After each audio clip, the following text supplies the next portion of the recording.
I can't fucking believe it. God damn it. How long have I accidentally been on my waiting screen? How long? Yay, it's Skelly! I can't believe it!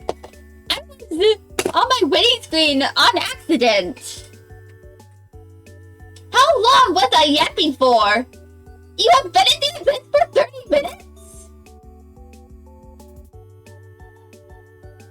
Oh god.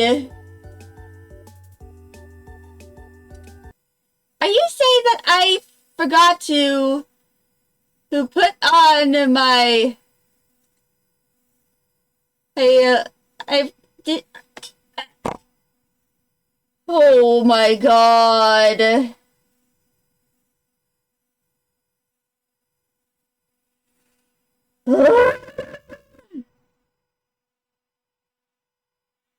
I can't believe it. Literally, my second stream since I came back, and I forgot to go to my main screen. I can't believe myself. What the hell?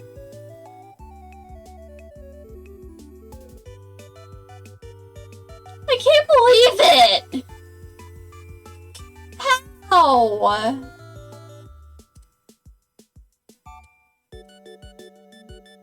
How did I forget? How did I forget that? What the hell? So I was working on this and yapping to myself for half an hour before I realized anything. At all. I didn't even bother to check my main screen where my Streamlabs is to see if I actually remembered to go to my main screen. Oh my god. Well then. So anyway. During that time I worked on this, I guess. I can't fucking believe myself.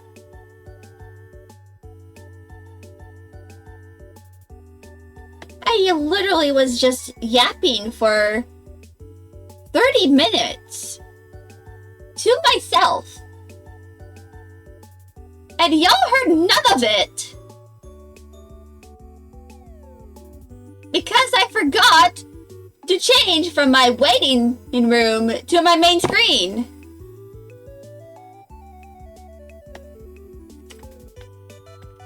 Oh god, I can't believe it. It's even worse than forgetting to unmute myself. It's even worse. Because y'all didn't even see me work on this. I was working on this for like 40 minutes. And y'all saw none of it. Y'all saw none of it. Y'all didn't even see my references. And when I was yapping about how Alphonse Mucha and his lithography work, y'all saw none of it. I can't believe myself.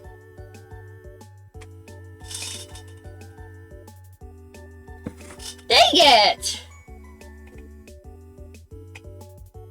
I'm not gonna cut the VOD, by the way. I'm not going to cut the 30 minutes of waiting room hell. Like, not even when I export this to YouTube, I'm not going to cut that. I'll probably, like, put a chapter for like, when that just says, Skelly Skelly realizes that she forgot to change from waiting room. But anyway, this is done. This is the section flourish for the Funiculum Vulgare arc. I basically just wanted to do a little family crest. Like, you know, as the icon where... And on the left and right there is the fennel flowers. Which fennel is technically like... If you think of like the vegetable or the spice, like herb and stuff, it's that fennel. It's like the same species. Also, I ended up making the text box kind of big. Like, on accident, I didn't really mean to make it that big, but whatever.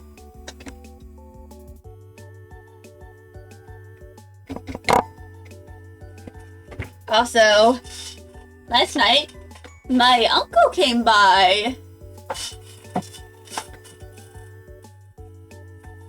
So, for context about this, I have two uncles, like, by blood. And they're both on my mom's side. So they're my mom's older and younger brother, since she is the middle child. I don't know the exact, like, age gap between them, but I know that my mom's closer to her younger siblings than her older ones. The three younger siblings are kind of like pretty tight-knit and stuff. Partially because of, you know, collective trauma from, like, you know, my grandma and grandpa. If I were to be extremely southern about it, my pow pow and my mau mau, which is different from a peepaw and a meemaw. And also, to clarify, my dad is not southern, so I don't really call my grandparents on my dad's side peepaw and meemaw. I just don't really refer to my grandma at all on that side. But I do, but recently I have been calling my grandpa on my dad's side peepaw. Because there's no Midwestern equivalent to peepaw, meemaw, pow pow, and mau mau. Unless they like give themselves a nickname.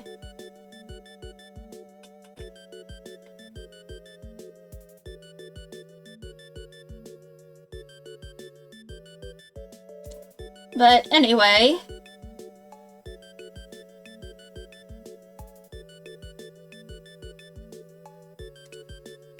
I'm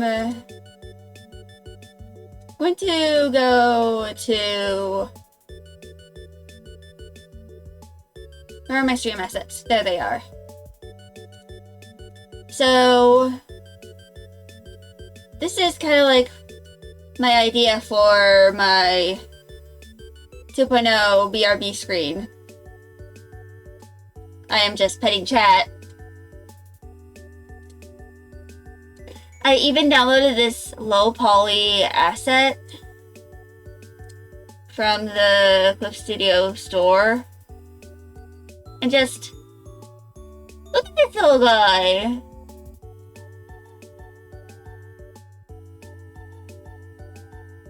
Just flump.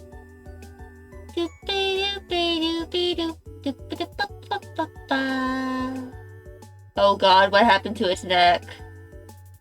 My poor little dude.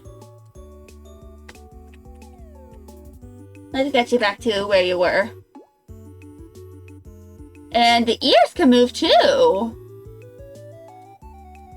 I don't know if we can... You can't do a curly tail. Yeah, this is a very low poly model of like a cat. And I plan on using this to like help me with like, you know, drawing the cat for this like thing.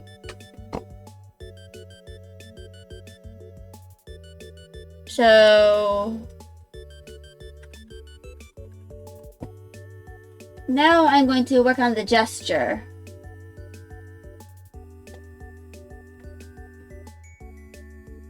Which is basically if I pull this up and I make that not visible,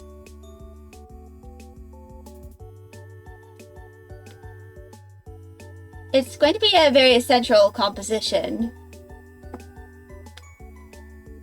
And it's kind of like going to be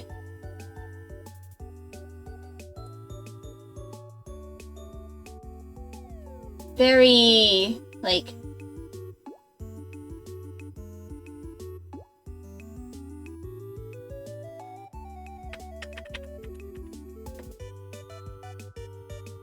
it's going to look very lumpy for now, but essentially I want to like show the Meowpoke, aka chat, just like reaching up for like,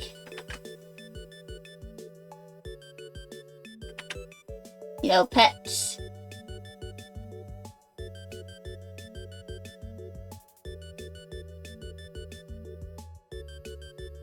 And essentially there are going to be two paws up here and like tail that is very much up over there. Part of the body is going to be obscured by my leg, like over here.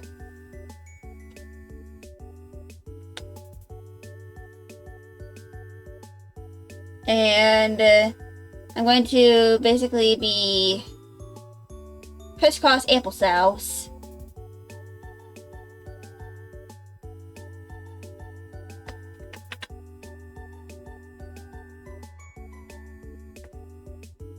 And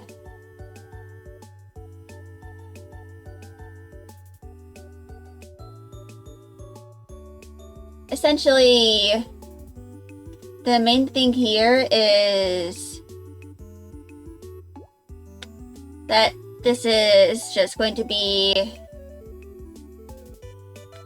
what the like BRB screen is going to look like. I might add some like visual thingies, like little GIFs that kind of like show what it's going to look like. But there's going to be plenty of squidge.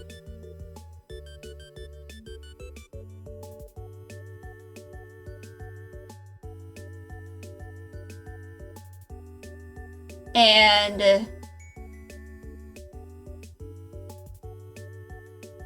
essentially, so I'm also going to include the tail, because we can never forget the tail.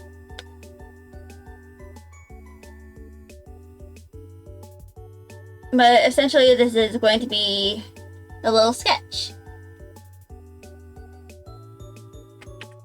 And one ear is kind of like going to be down in response to... Ears are going to be down kind of like in response to the, you know, hand. And the kitty is going to be smiling with her big old cheeks.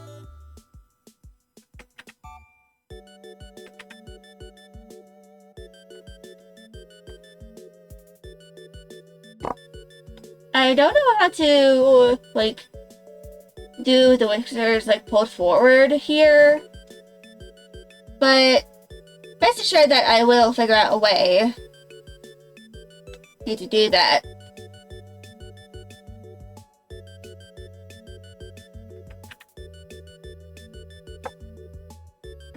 Also, I do have a cat. Rest assured, y'all, that I do have a cat over here. She's on my bed. She's asleep.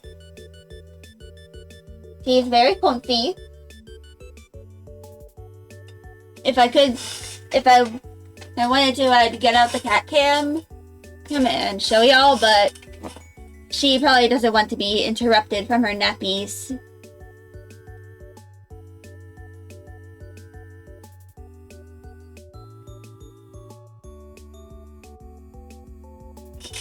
But yeah, this is essentially what it's going to look like. If I were her to, like, make a little, like, thingy here, I might, like,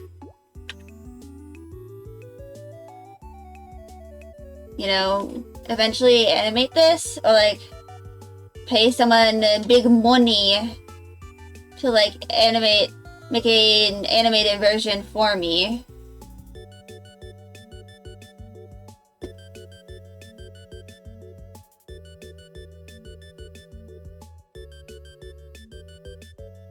But for now, it's just going to be, you know, kind of like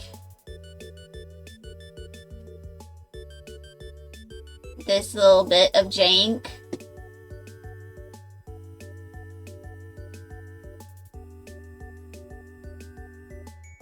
And I will eventually, like, correct the anatomy a bit, but this is essentially meant to be a gesture. And it's not meant to be, like, super anatomically accurate.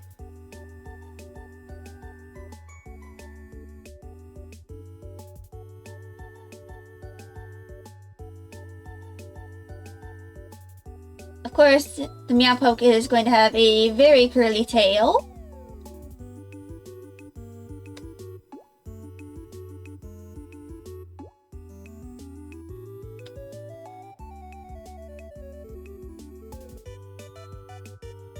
And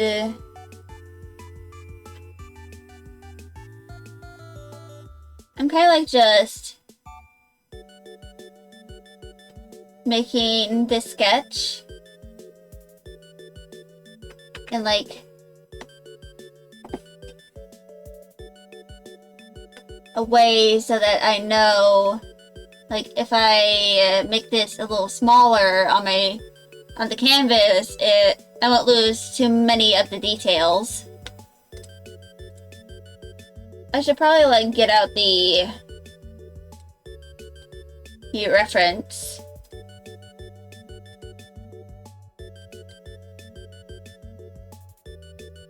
So this is what y'all see. Like, the tail y'all see is technically, like, from the back, like, when it's, like, facing up on my back. So, of course, the very tip of the tail is going to be black.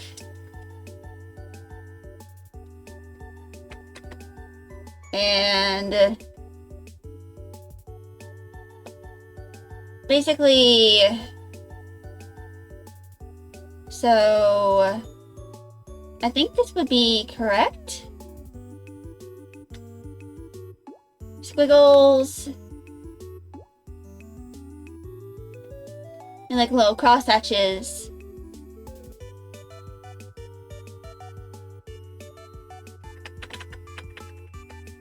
And this tail is going to be pretty long.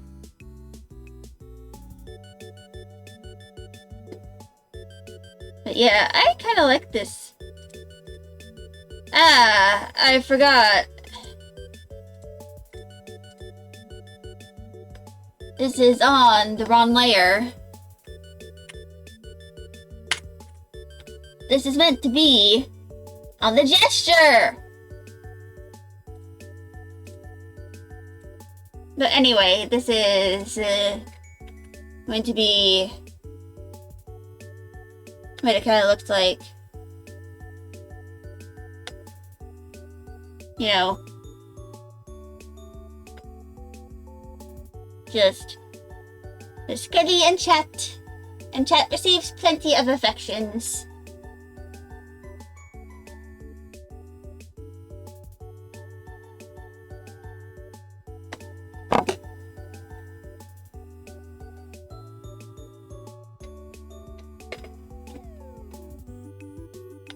So,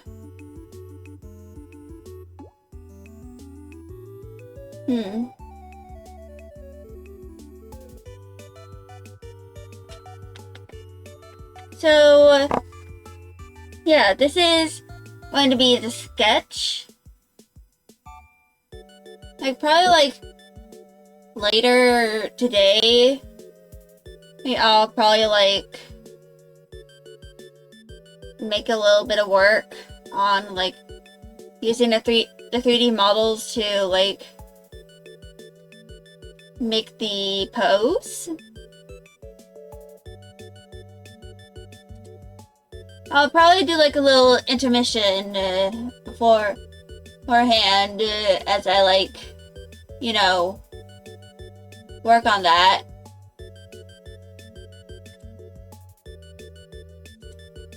But that is one of the things I wanted to get done.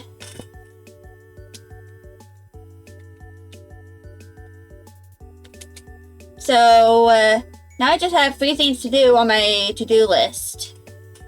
And one of those things is a rep sheet. Not for me, but for the protagonist of the game, Patchouli. Well, I say game, but it's probably going to be a novel first. And, like, because I am more experienced in writing than I am, you know, game development.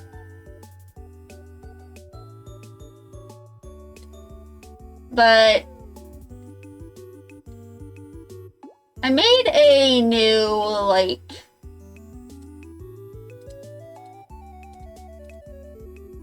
preset for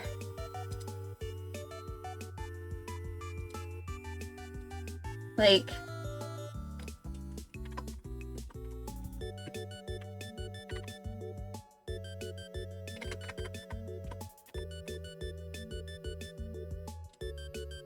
so this is hold on, let me check the so it's 1800 by 2700 pixels at 300 DPI. I actually had to use a converter in order to do that. So I actually used a pixel converter for like inches to pixels. And this is like the like more traditional like resolution for like, you know,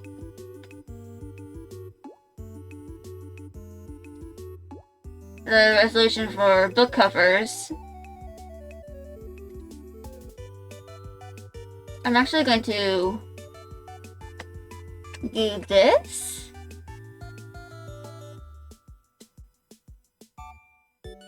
And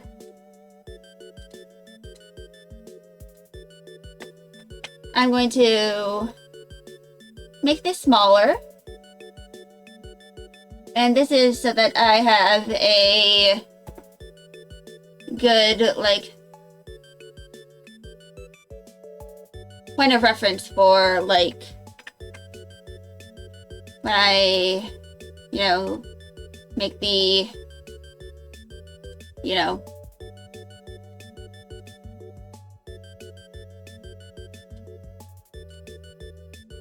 book cover. so this canvas for the book cover that I'm using right now, it is for 300 DPI. Essentially details per inch. DPI and PPI is essentially like the same.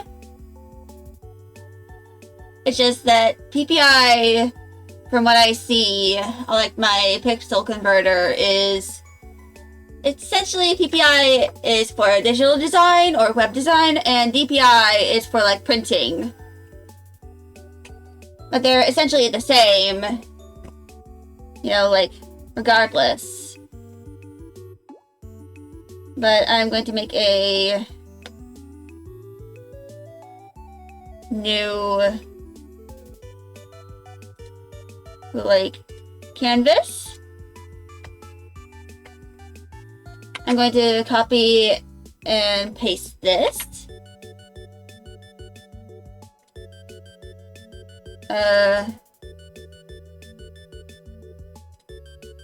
Control C, Control V. And I'm going to make this small.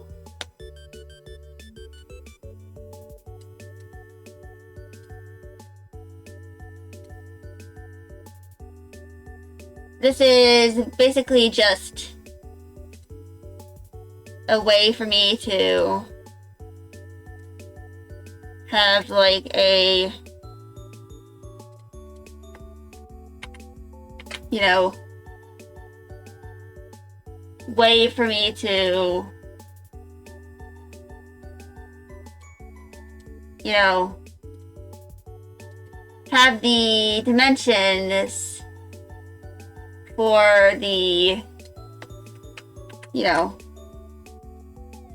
book jacket,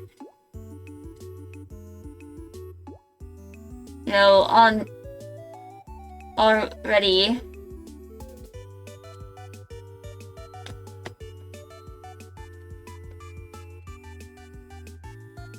And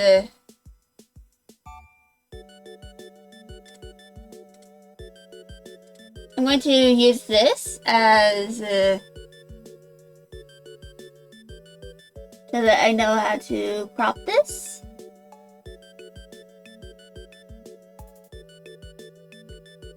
And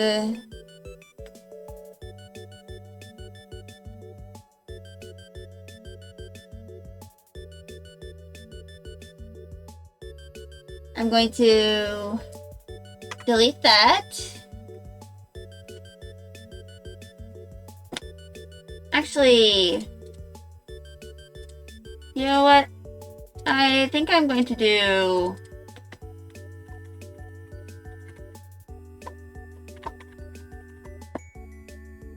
thumbnail border, rectangle,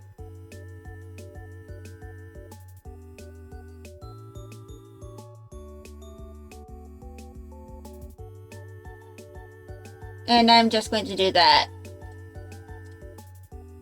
So this is what it's going to kind of like look like.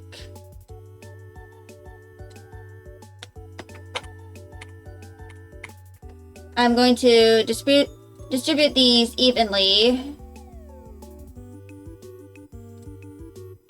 on their horizontal centers. So 1, 2, 3, 4, 5, 6, 7, 8.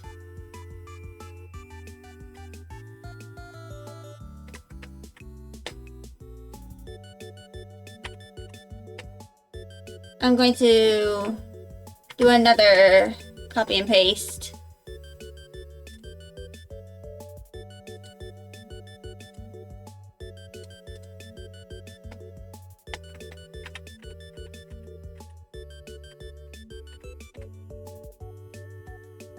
And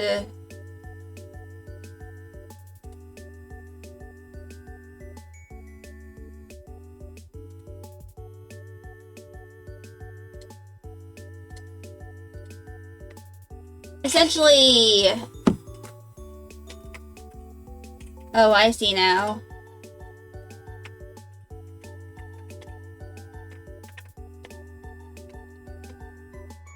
I forgot to select all of them. So, 1, 2, 3, 4, 5, 6, 7, 8, 9, 10.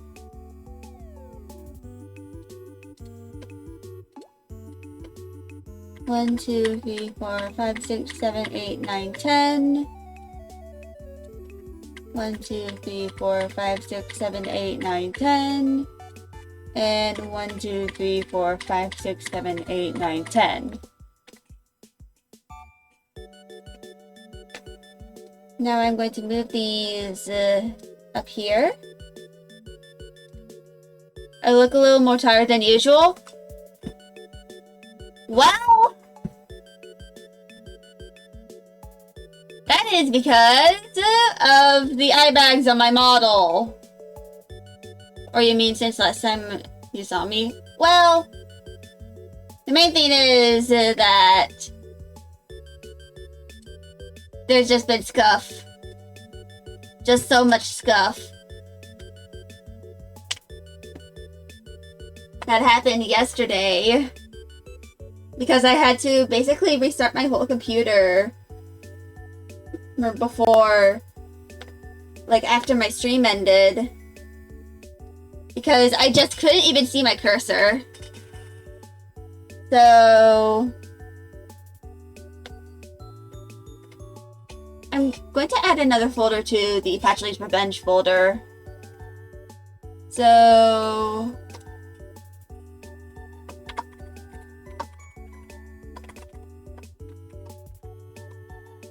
book jacket is what it's going to be called. And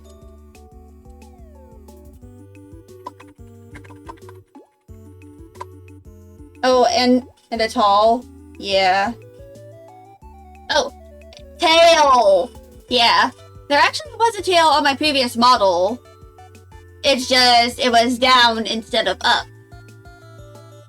But also, I had the kitty with me. She is demanding attention. She is like, no drawing, only me. Only pet me. Pet de moi. What are you doing?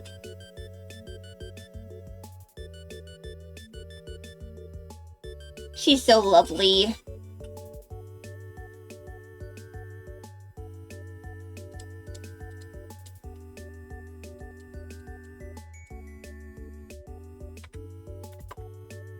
Maggie, you're in front of my tracking camera. You're very silly.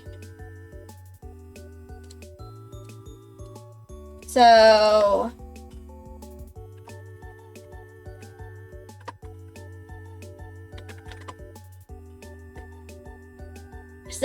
I'm going to also label these.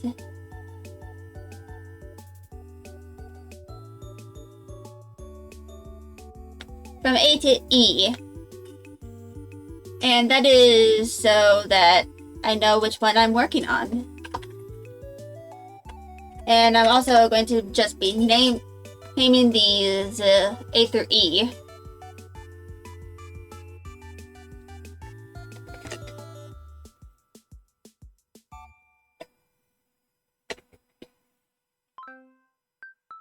And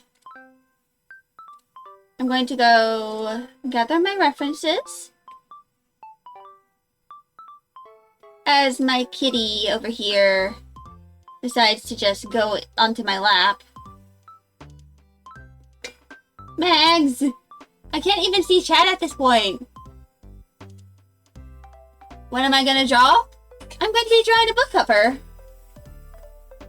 Or at least I'm going to thumbnail one.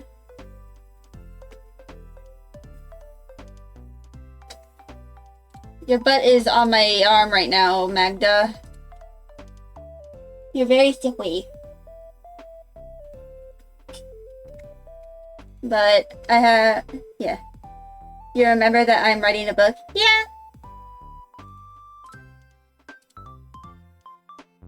So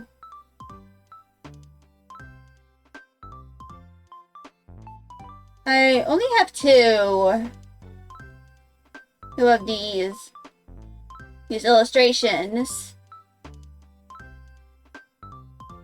I might need to go gather more.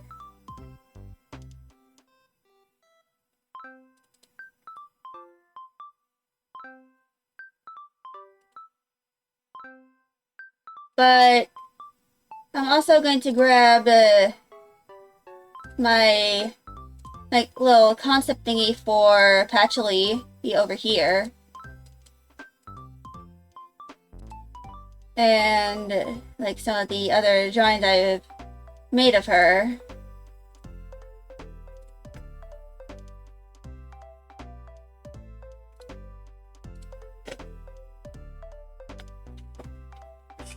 Magda, what are you doing? You're a silly baby. You're a baby. Also, for like half an hour, or like when I started the stream, I didn't even realize I forgot to change from the starting screen. Yep, it's a big mess up. So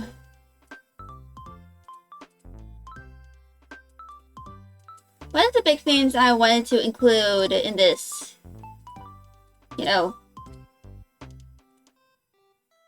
cover is, like, I want to try and include a stained glass window somewhere. So I'm going to make a very simple one.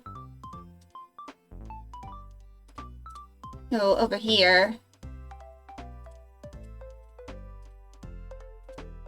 And the title is going to be up here. I plan on purchasing a typeface from a Type Foundry for my, book cover.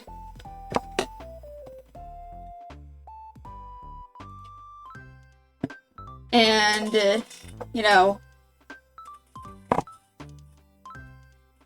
it might be a little easier for me to do this if, like,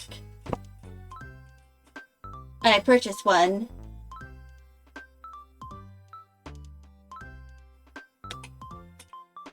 I keep forgetting about that damn hamster emoji. But, yeah. I kind of, like, wanted to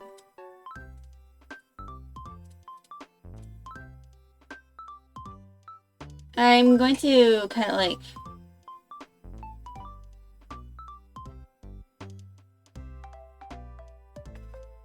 add a little figure.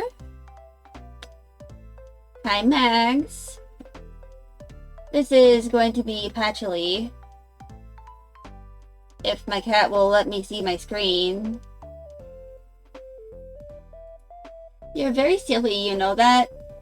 You silly little kitty. Just demanding my attention at every turn. What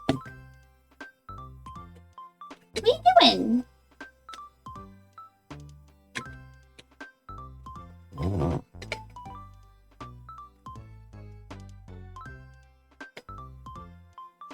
And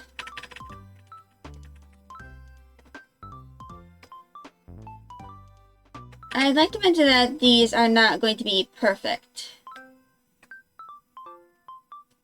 Are you purring? Well, these are going to look very wonky. Hey, why did you nom on my finger? You're silly. But essentially, what I am doing is that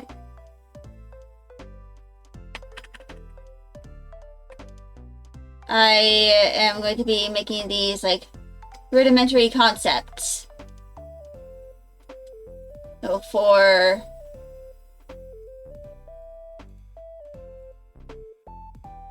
you know, the book cover, or essentially.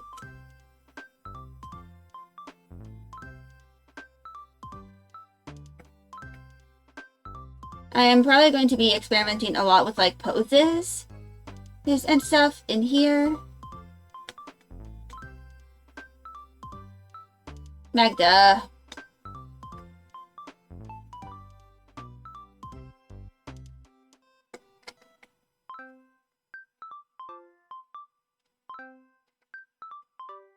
And essentially,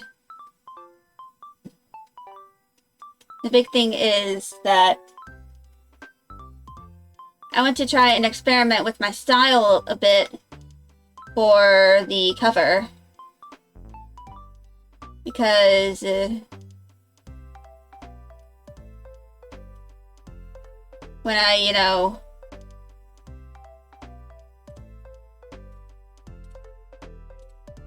Magda, what are you doing? What are you doing? She's being very silly. Don't mind my little silly kitty.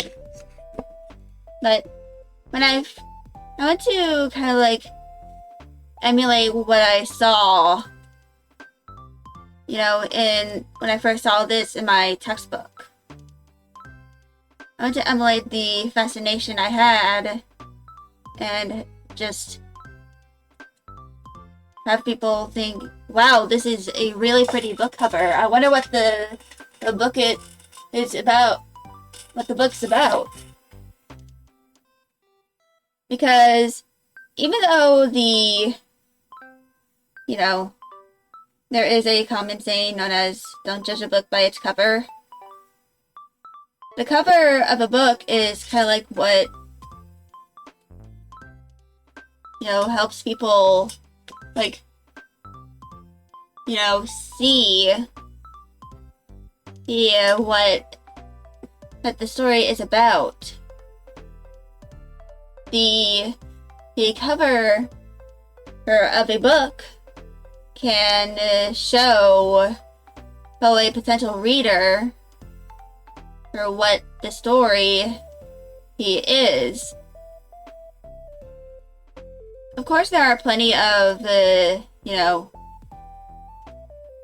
bad book covers, because one of the big things is like,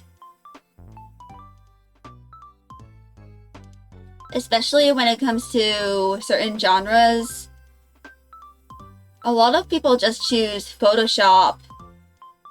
Like, I'm especially saying this for like romance novels, that, you know, a lot of people seem to just prefer these days having people Photoshop or like this very generic style of, you know, book cover, instead of like commissioning an artist to, you know, make something.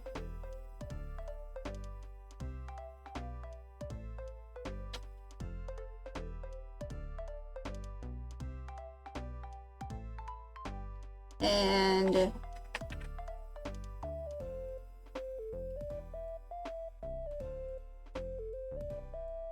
essentially, it's just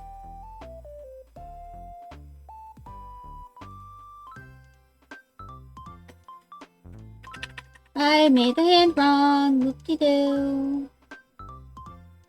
You know, it was correct all along.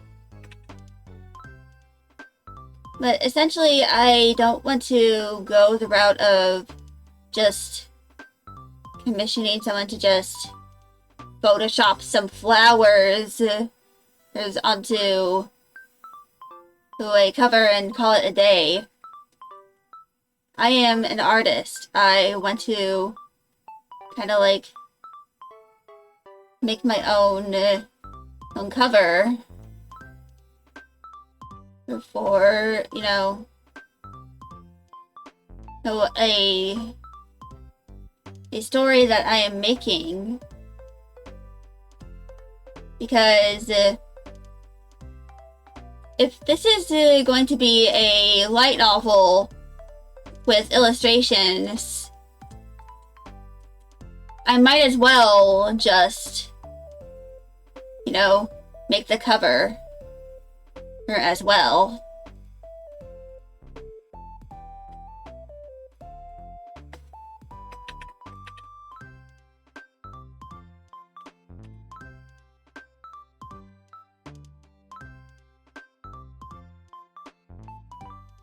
So, I'm probably going to make some notes here, or like on the bottom part, kind of like describing, you know, what I, want to do for each of the,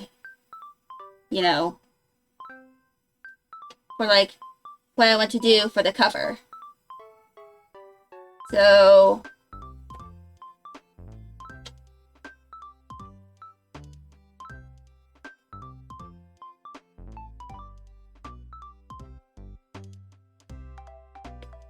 I'm going to try and make 5 of these thumbnails in total. And I'm going to make some notes down here to kind of like explain what I want to do. So,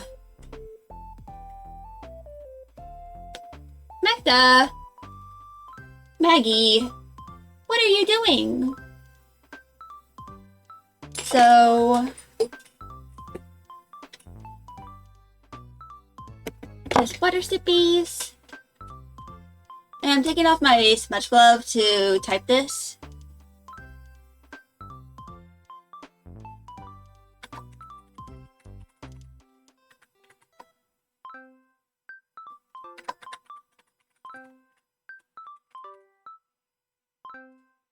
Hold on. Okay. So, I'd like to mention that Alphonse Mucha is a Czech, illustrator.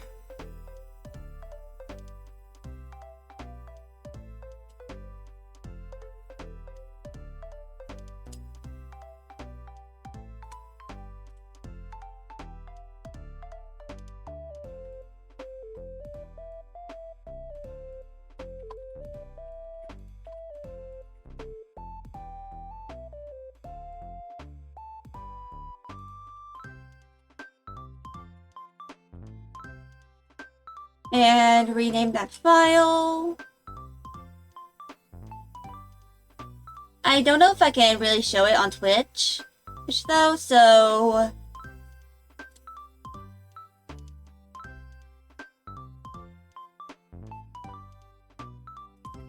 I can probably show this.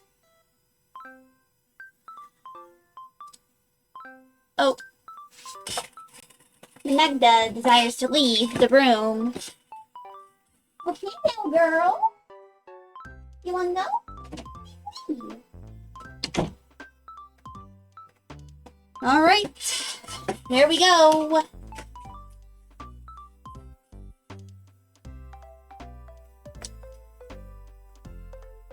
So,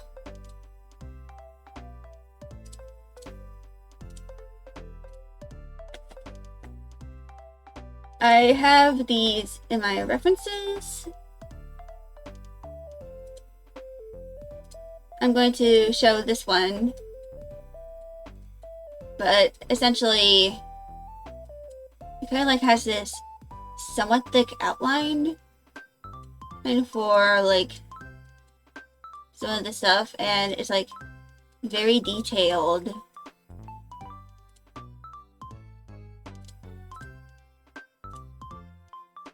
And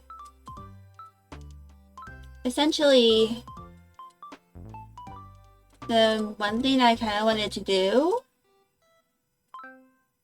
is just I want to at least have a few things incorporated into the drawing, for the book cover.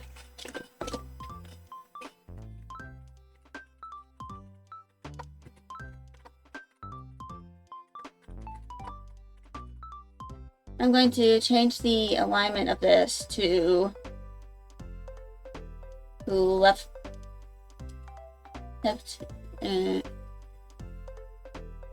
but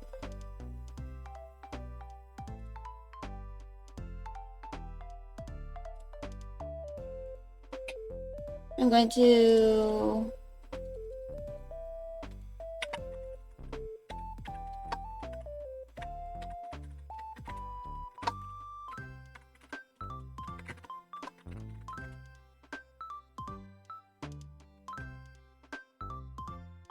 and the reason why I'm typing these is just so that I don't have to like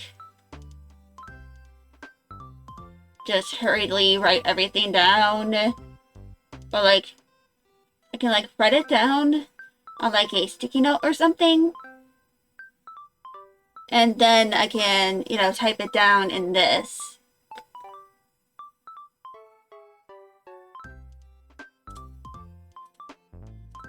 But I wanted to at least have some of the like symbols that are in the story, you know, shown in here.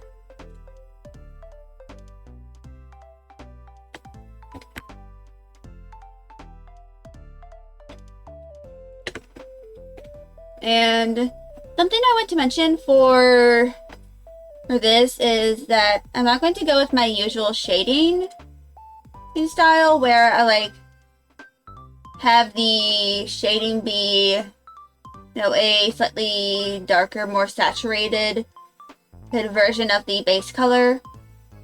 I plan on trying to go with a purple, you know, color for the, you know, shading here.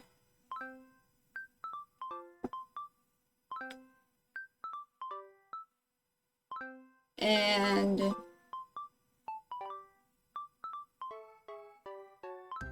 essentially, the big thing I wanted to do is just kind of like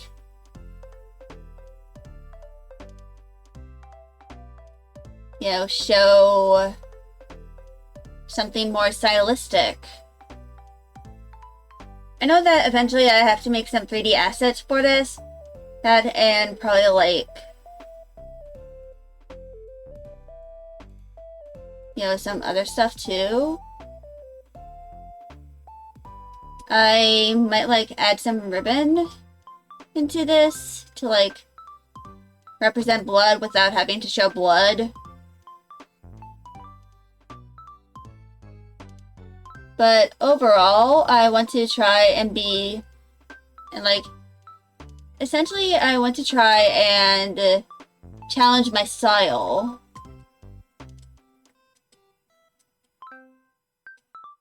I want to kind of like show, like prove to myself what I can do. You know, if I, you know, am able to like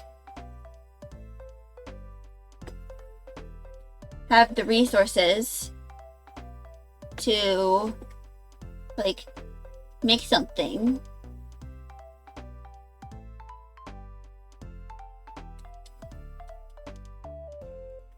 Of course, I probably need to like make some kind of like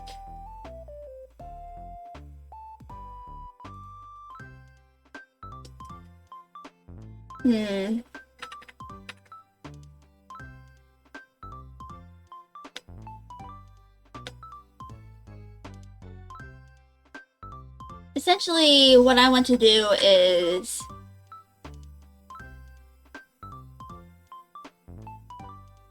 I want to make something that makes me think, hey, I made this. What's stopping me from making something else?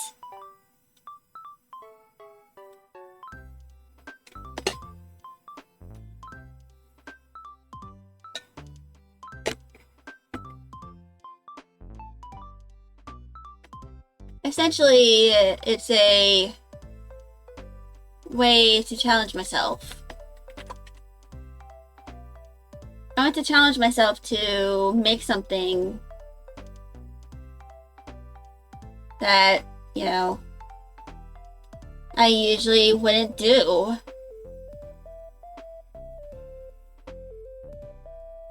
Like, usually I wouldn't try to, you know, make a, you know,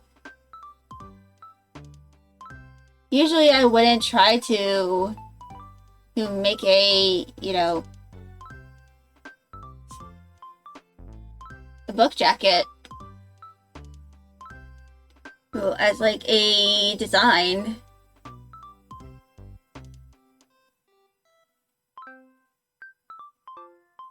But I want to challenge myself. I want to try and make something that I could be proud of in the future.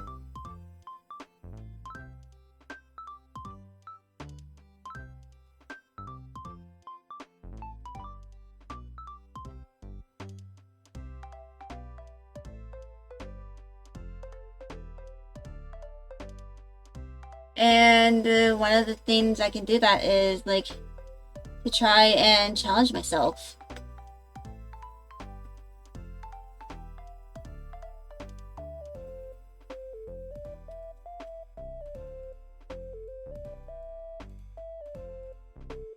I just want to figure out what I can really do if I, you know, put my mind to it.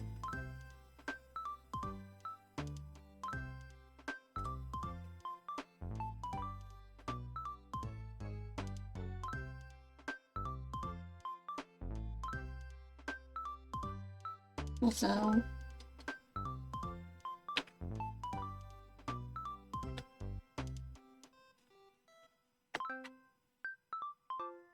this is kind of like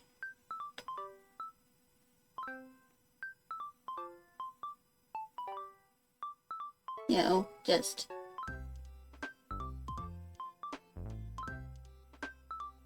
a way for me to just show myself I have the potential to make something that isn't just like random character drawings and like VTuber models, or like just plain things, that I can, you know, make something a little more grand.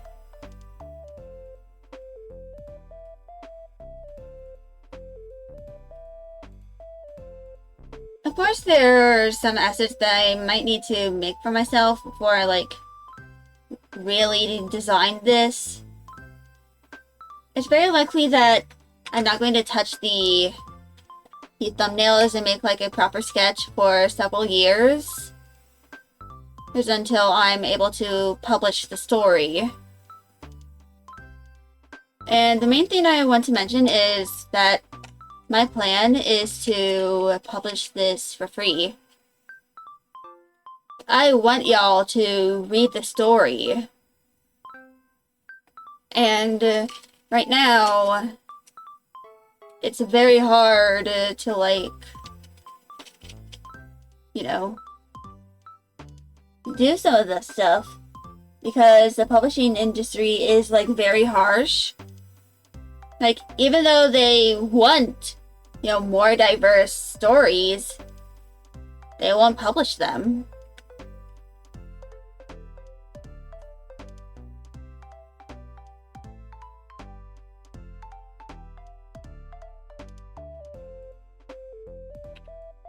Essentially,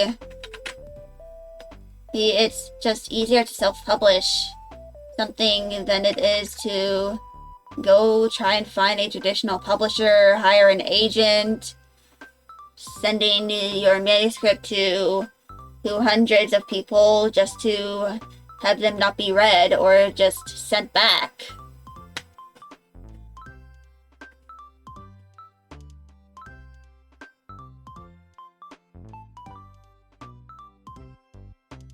It's just really tough out there.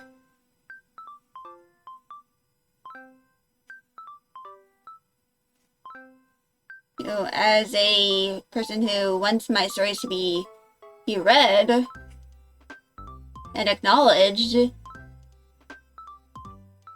I feel like it would be better for me to just self-publish and have it be available for free, compared to just having to spend years just being forced to just have my story be rejected and rejected and then rejected constantly, even if they like it, because they might not consider my story profitable.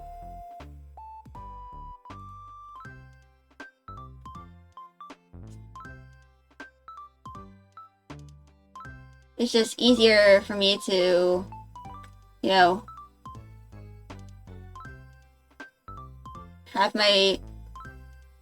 publish it myself.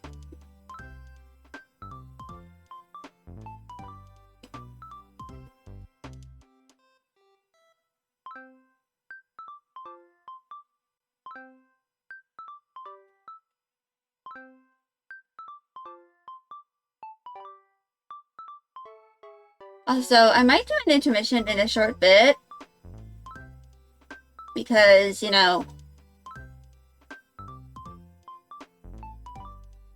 I really need to use the bathroom soon.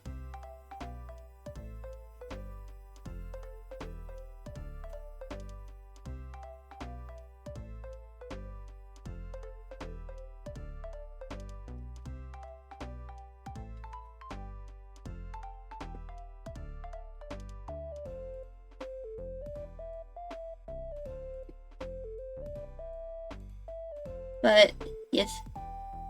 Hello, Arnold! How are you? I hope you're doing well.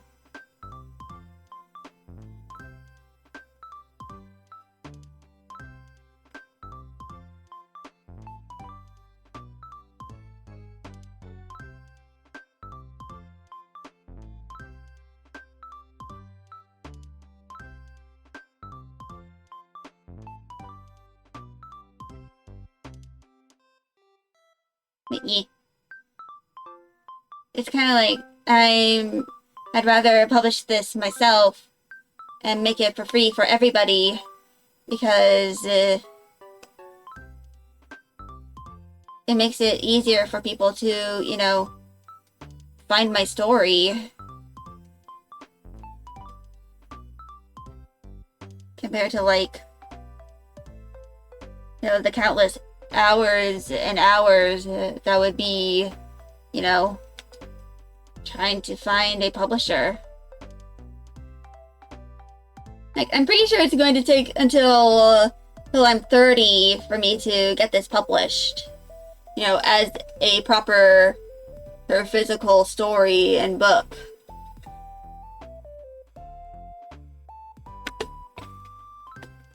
And I can't exactly afford to publish a physical book. I am, after all, a college student.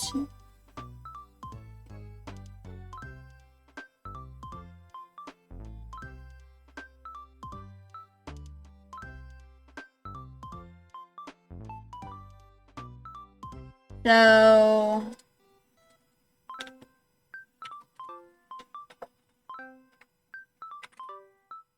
I might, like, work on the rest of these in a little bit, because I need to use the bathroom. So I'm going to be back in a little bit. I just need to use the bathroom and all that.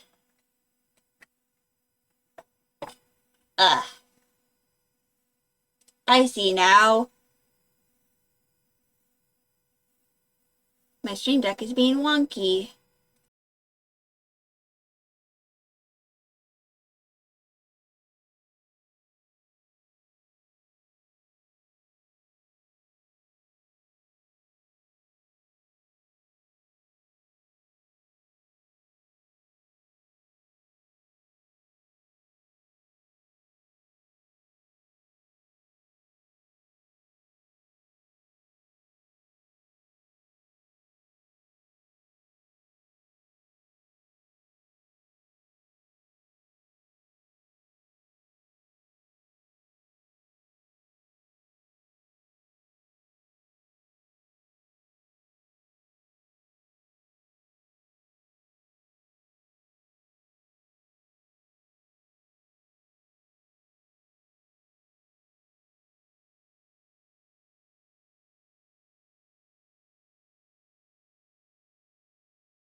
Okay, so apparently my Stream Deck's not working. It's being wonky.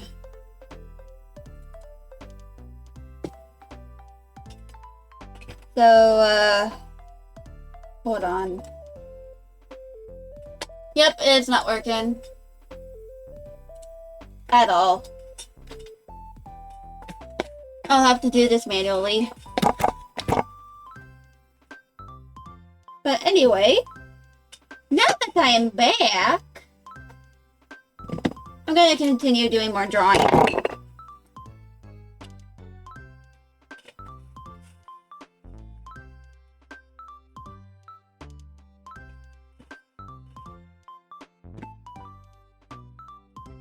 So,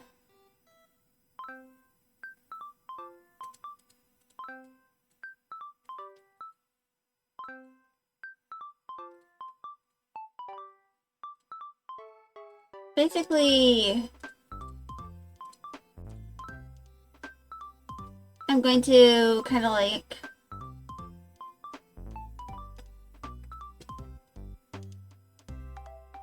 I think I'll work on some of these later.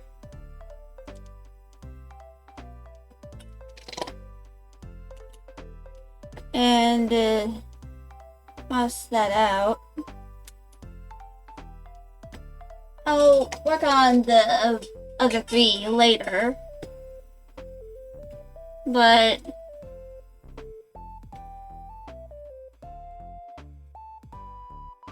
essentially,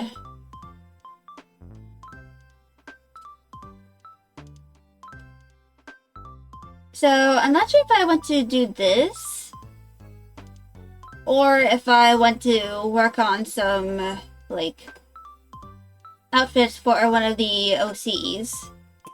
That, and I also need to work on a rough sheet for Patchouli.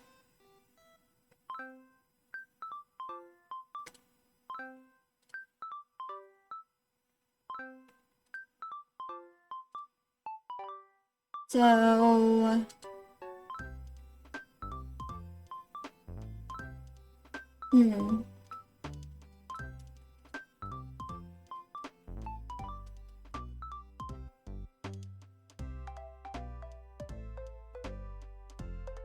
I wonder.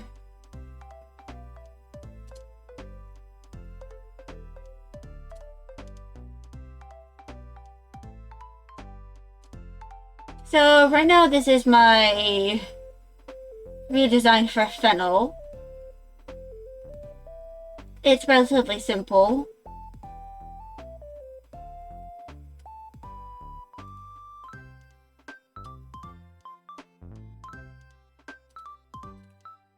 But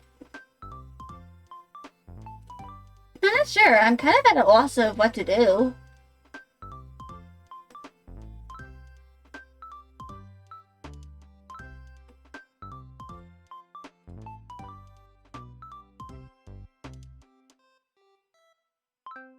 I think I might like...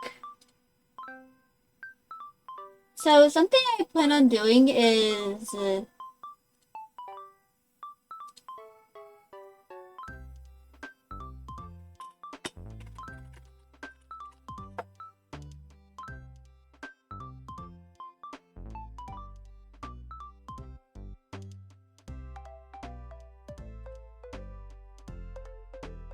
I think I might like...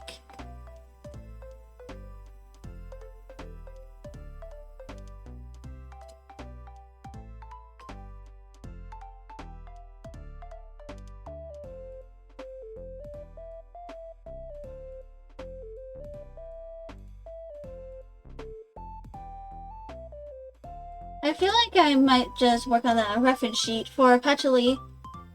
You know, kind of like...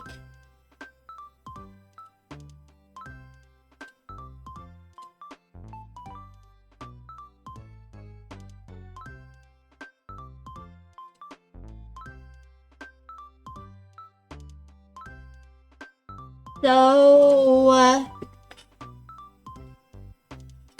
I'm probably going to start off with a vague gesture of Hatchily in a bit of a neutral position. Well, like base it off this, which I made before I decided to add horns, by the way. So for anyone wondering, where are her horns? Not here.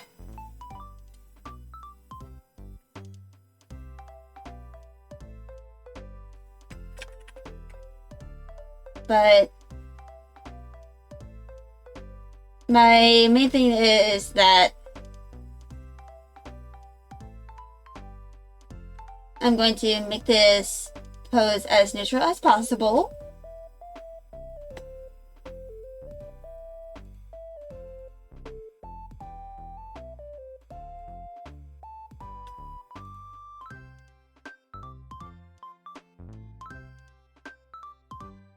Actually, I might even do like a T-pose.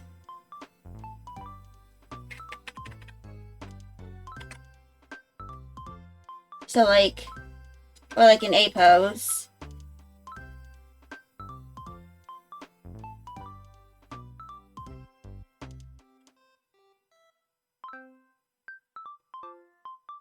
And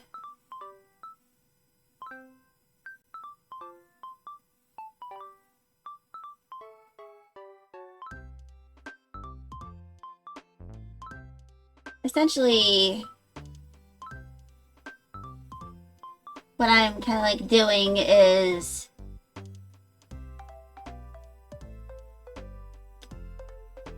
that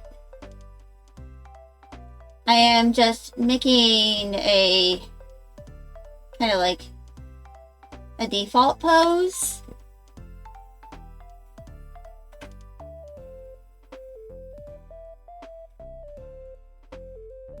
So that we can like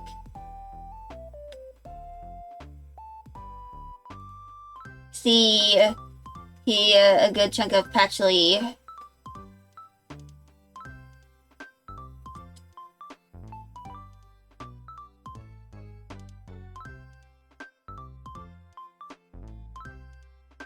You know, kind of like as she is.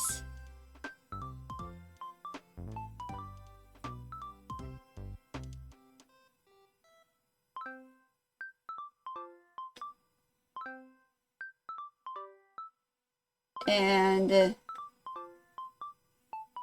eventually I am going to make a Clip Studio paint model, you know, of Patchouli. Like a kind of like model where she has like some of her most like a good chunk of her design. Like, you know, her horns. Like, especially her horns, because horns are like the most notorious thing to draw.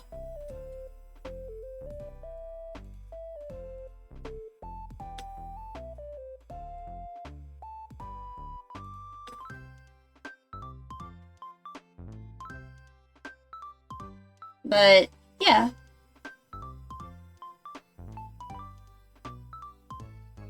This is essentially going to be Hatchely's reference sheet for when I, you know, start, like, developing the game sprites and all that.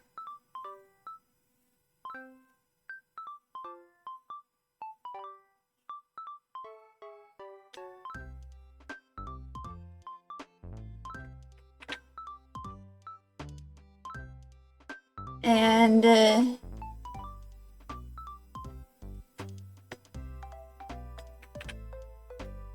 of course, one of the big things is that I want to try and at least get the concept art and references done for some of these characters.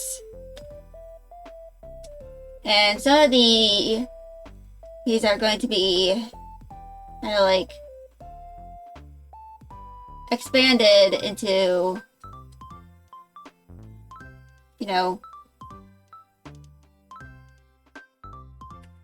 different pieces, like different images, or like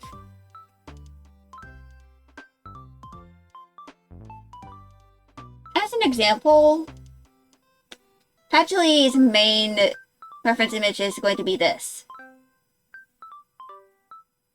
It's going to be her in a neutral position, probably like a small turnaround to show her back.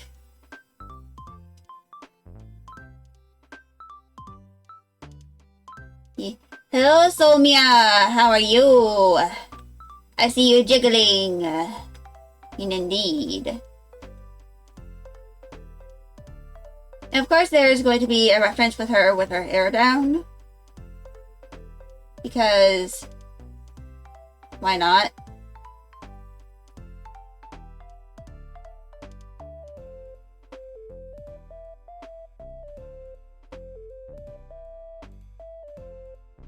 And just in general, my main goal for this is to have a reference for Patchly that I can easily access.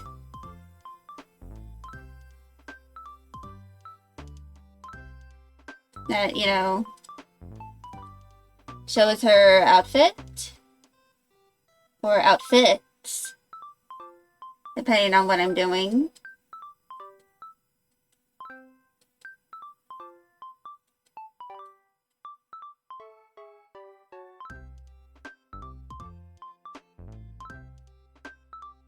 But, yeah.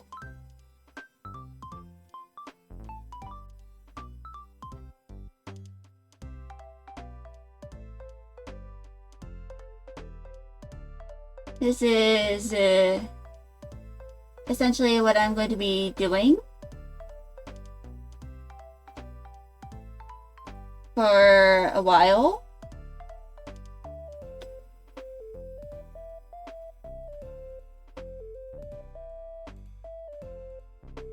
And yeah, I just have a lot of things I need to do.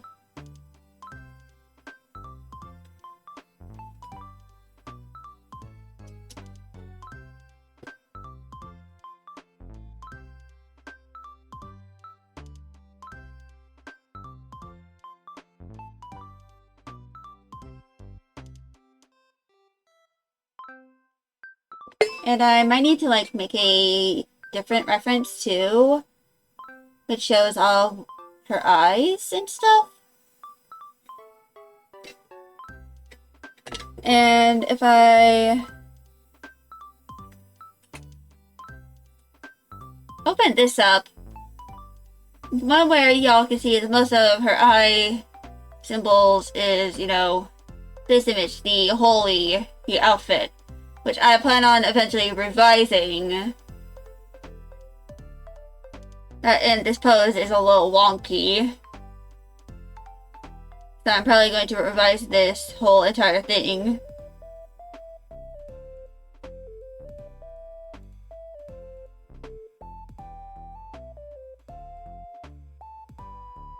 Because, you know, I can do better than this. Let's just say that I can do better than this. But essentially, the main thing I'm going to try and do is, like,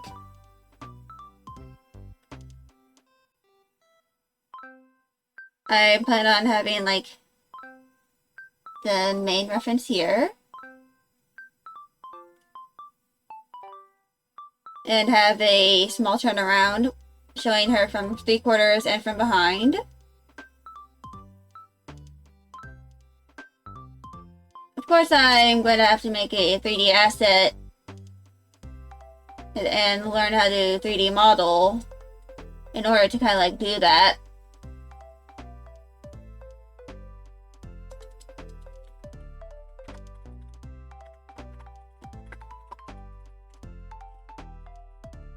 But that is kind of like going to be the main thing. I do have a concept art right here from a game that I play. It's this. Of course, it's all in Japanese. But that's kind of like what I plan on, doing for, like, this character. I might, like, make a whole reference sheet with just her outfit from front and behind.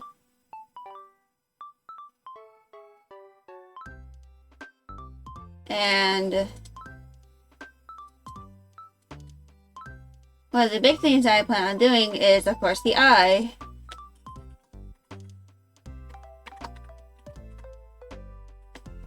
And that is because the eye and, her eyes are kind of like a big part of her design. Because they kind of like have these rings to them.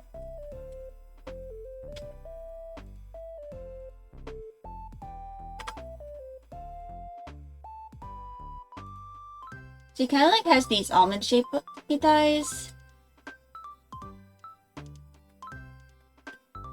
But essentially my plan is to like make this reference sheet like for when I start, I plan on making reference sheets for all of the characters, not just Patchouli, but basically for like a good chunk of the main cast. Of course, some of them I might not work on stream, like for Linnea, because she's kind of a big spoiler. But these are all going to be flat images.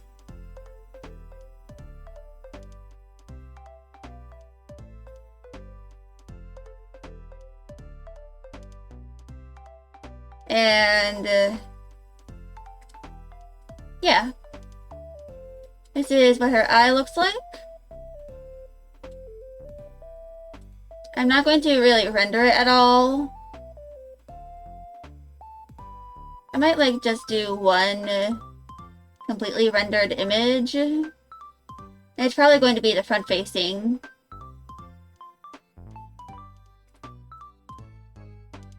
But yeah. This is just going to be a reference sheet. I'm just going to save this as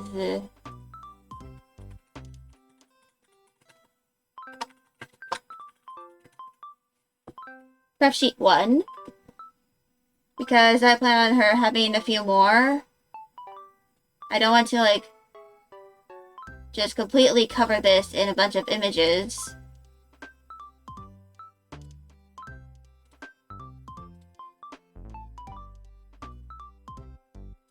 But there are some other things that I kind of like need to show.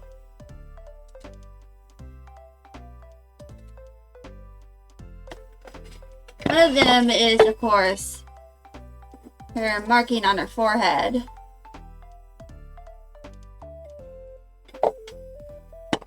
I don't really remember where.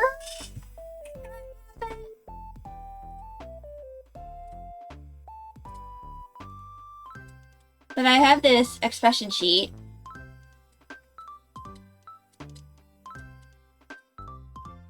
It's not here.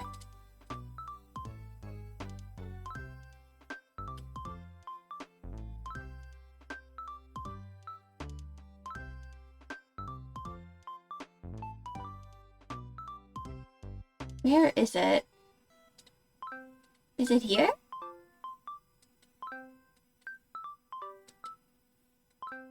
Probably not. But I do have a turnaround. And for her head. And that's good.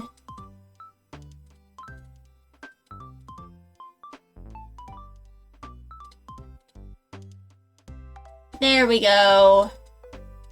The one place I have her like ice symbol, and it's just Herpophobia hell.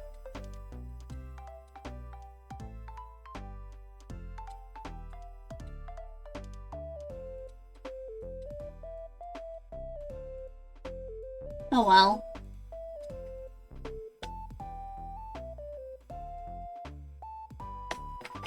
I'm going to make a little gesture for essentially she's probably going to be wearing a headband that is kind of like keeping her head back. You know, not head, her hair, her bangs that she's kind of like wearing.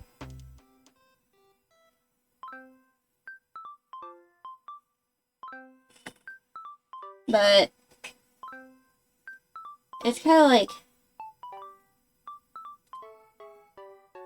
you can see it a little better here. Because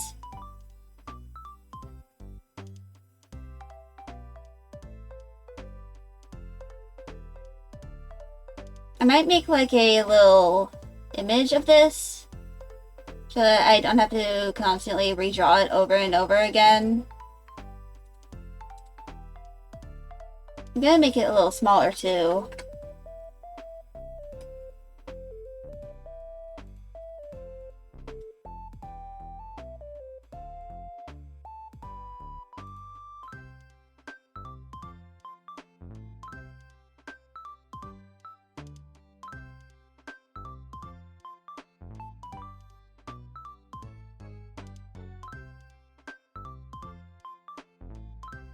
But yeah.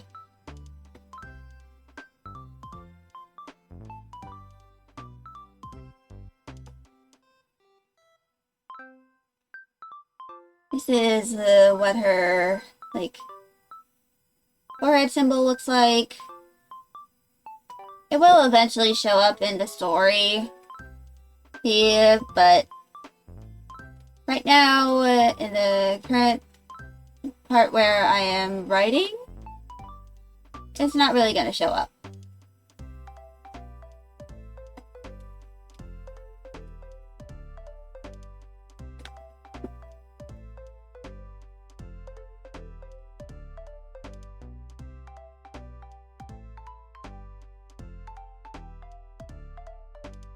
It'll probably show up in like the third arc. You know, fourth arc. Probably the fourth arc.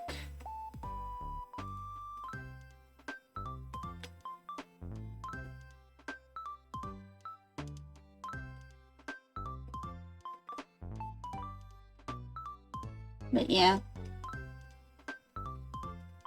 This is just me doing whatever bullshit. So I have like 2 more hours to go for stream.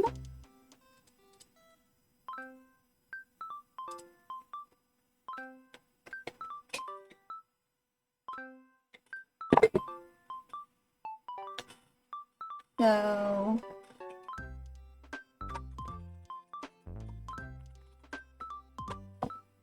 I might like do like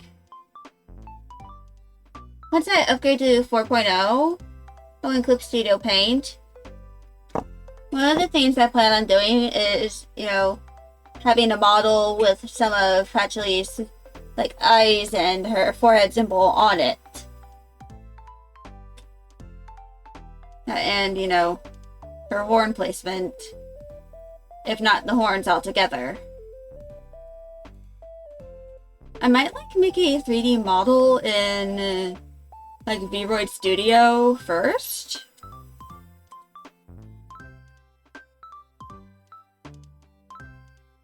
You know, I'm not sure.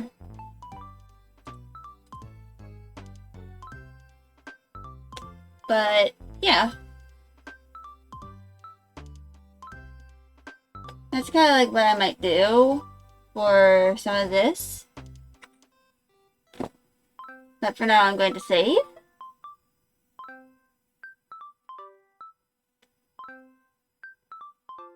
Later tonight, after my stream, I'll probably post the 4th chapter of the story to Tumblr. Because I have kind of forgotten to do that.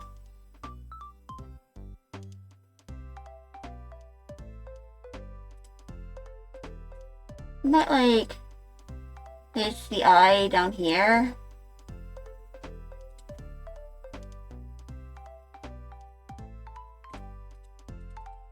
Hold on.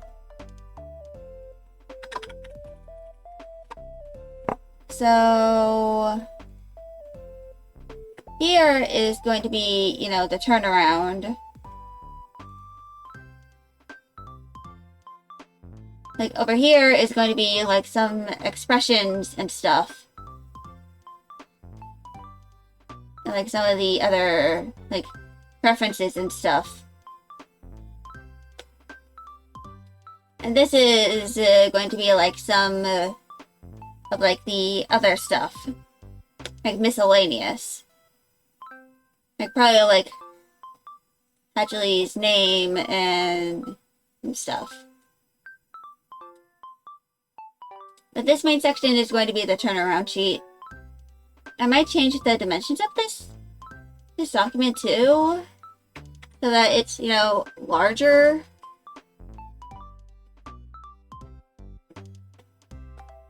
Which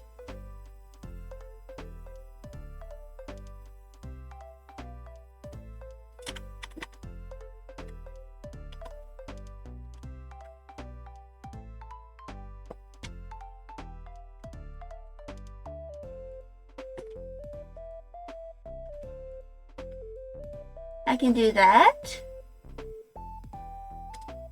And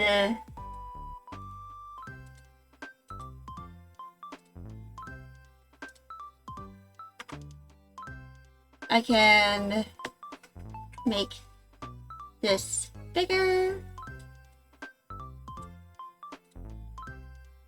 So this is going to be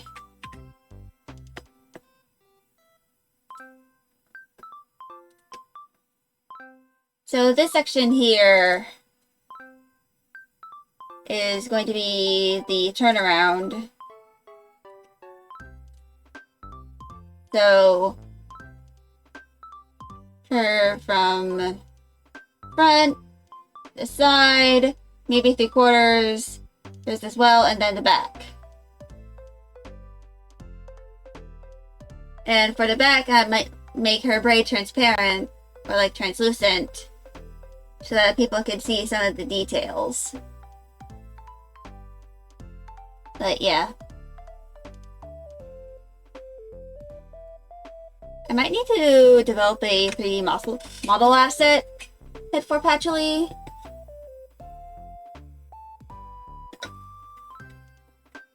And also, like, make her face. So I think I might scrap this and just like go with a more traditional front-facing drawing and over here. And it kind of like shows how much the symbol kind of like goes.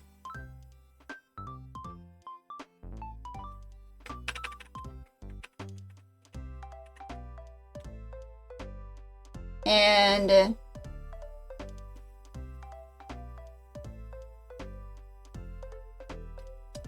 essentially this is just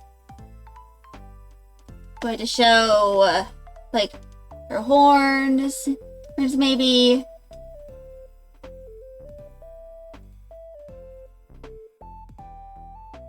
But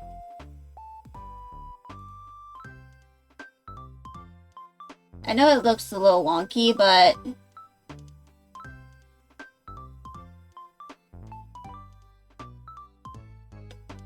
I'm probably going to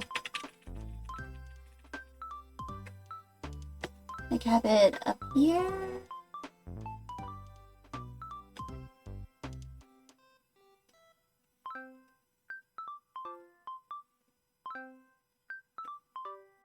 And that is kind of like going to be the symbol.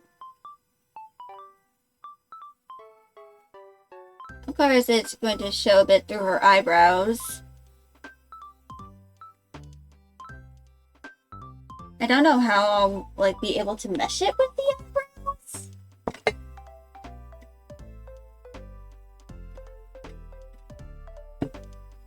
Or like if I will like make it so that it doesn't like really interfere with the eyebrows.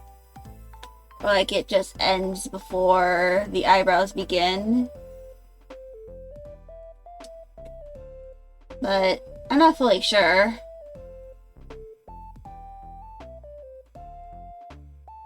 Of course, I'll probably like yoink the face here and like make it look like, you know, but I don't know.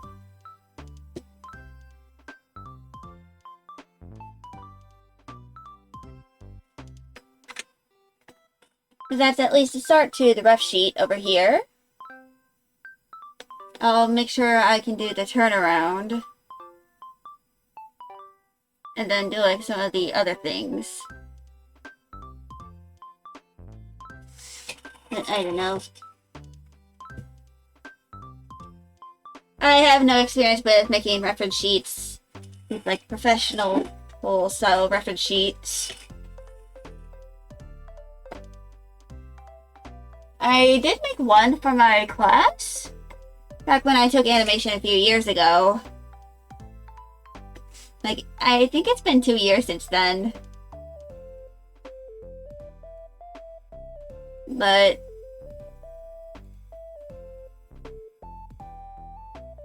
essentially, I might even like dress her down a little bit, have her in like a tank top and sweatpants. And like probably like slippers and stuff.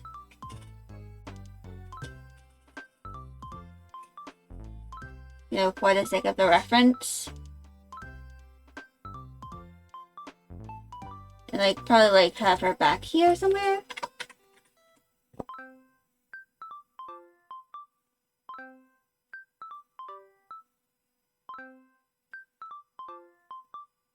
So I'll probably like make a bigger version of the symbol on her back.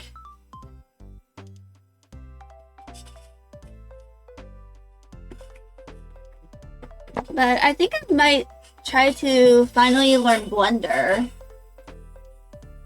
so that I can, you know, draw her properly. Like, at the very least, make a reference for her head that I can always go back to.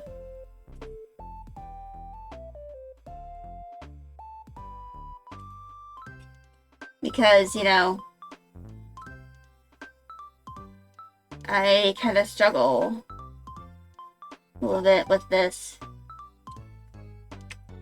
And the main thing is I want to try and work on the reference sheet before, like, at least for Patchouli, I want to do her reference sheet before, like, I really try to work on any illustrations for the novel or any, like, assets for the game. I want to try and have the asset to be as close to Patchouli as possible. Even if they are chibified. And like reduced to as simple as I can make them without like losing Patchouli these traits. So, like this big swoop for her bangs. That's like one of the big things that makes me define Patchouli. The eyes are a little harder because those might only be able to show up in portraits and CGs. But I'll probably have to make like a monochrome version of her palette for when I, make the light novel. Because in traditional publishing, it's a little hard to like make completely colored pictures for your book.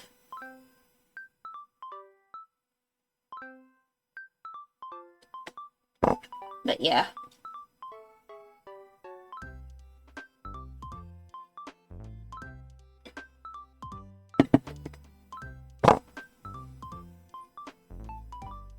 But I think I'm going to stop with the drawing for now, and I'm going to get out Life 2D Cubism. Because as y'all can probably tell, my tracking and model is a bit wonky.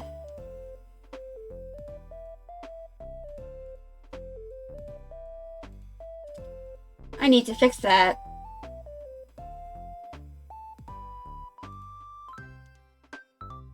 The big thing is, of course, the,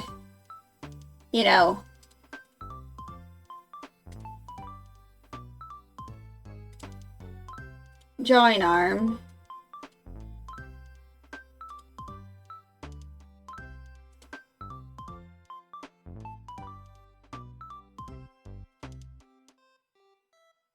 Because I need to check if all of these, kind of work.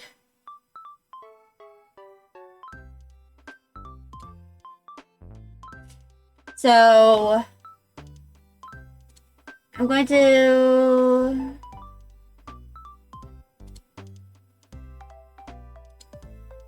turn this off.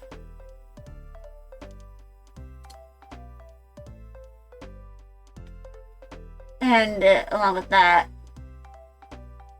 and I'm going to check this with I see.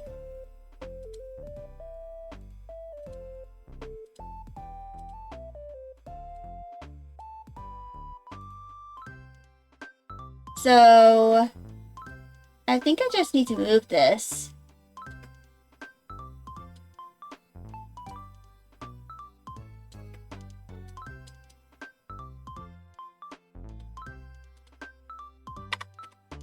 So now I just need to do this with cursor Y.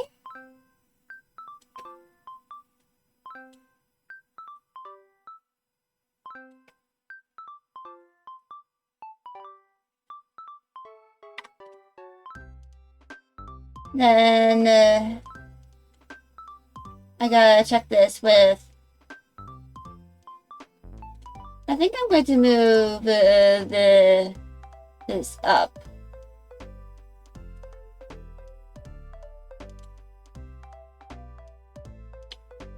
Go closer to the arm rotations.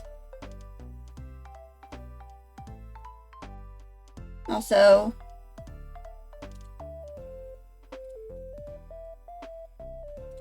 let me check the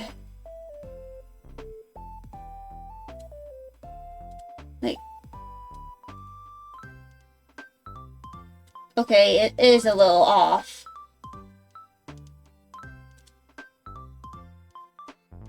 But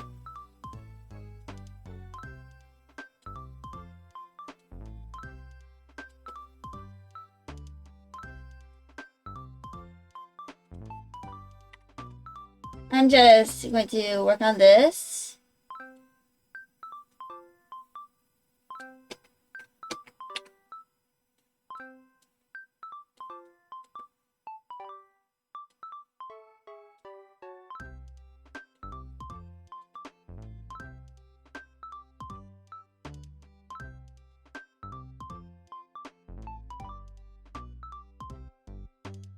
Oh, that is all messed up.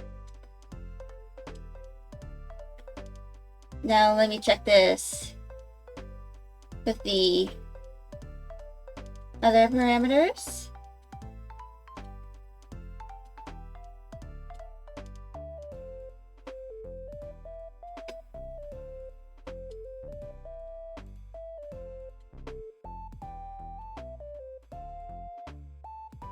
As I can see that I forgot a lot of stuff.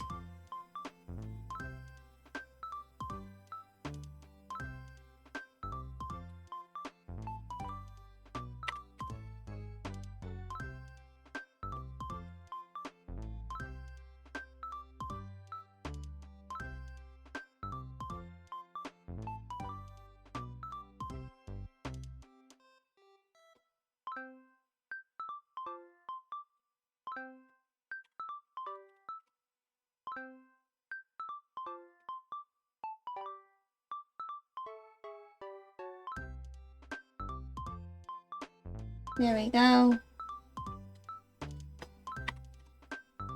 Now, I believe the body X has been done. Now I just need to do body Y. I see. I'm going to turn off my,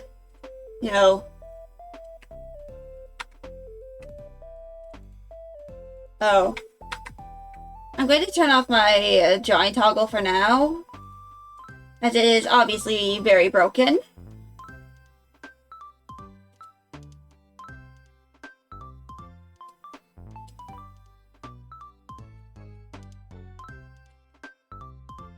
Especially with, the Y.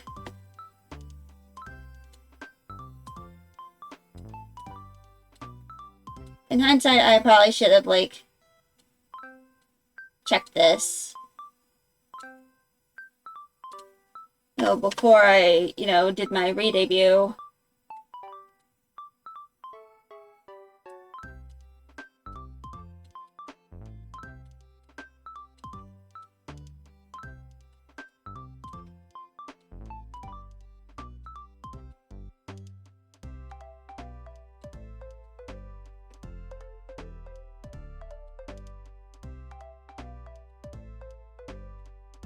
And you have a cat going meow meow.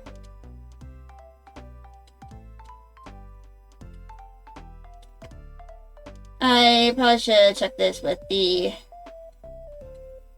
other stuff too.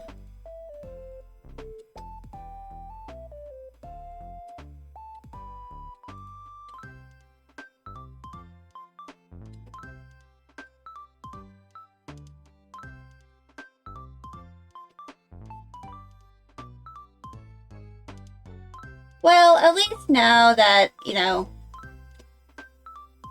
I realized this yesterday when I was, doing all this. I now know, oh hey, I kind of messed this up. So I can fix it.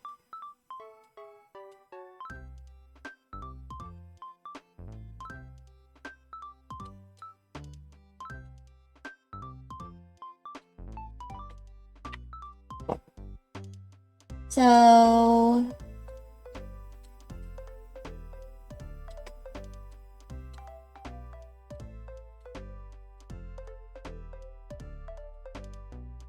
here we go.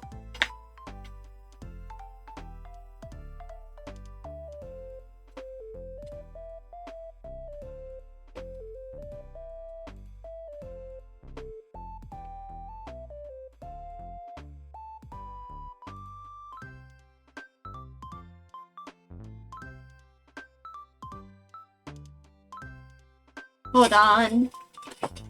Maggie?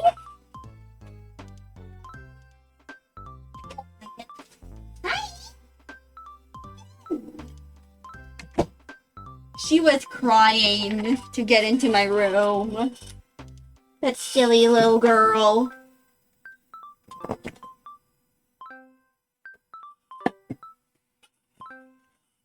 But, yeah.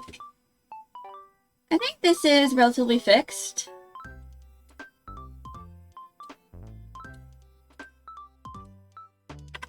Now I need to do this with body Z.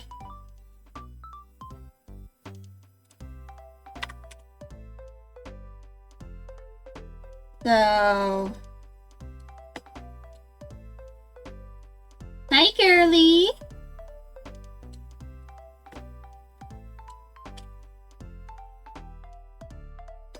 issue wants my attention.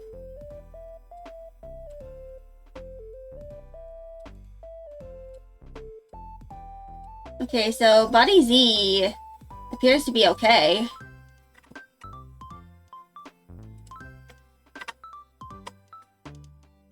But there is one issue with Body Z. And that is this.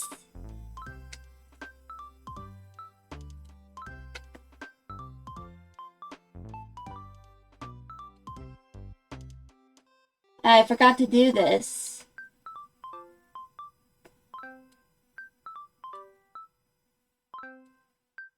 Max! What you doing, little girl? But yeah.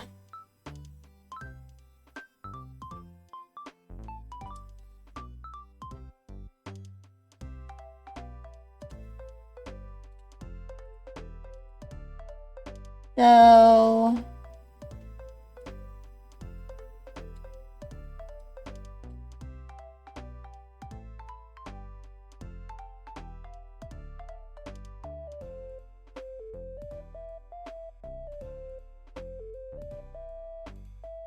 I think I need to...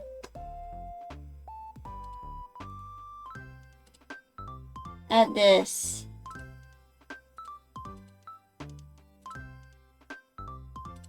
Yeah, to the parameters.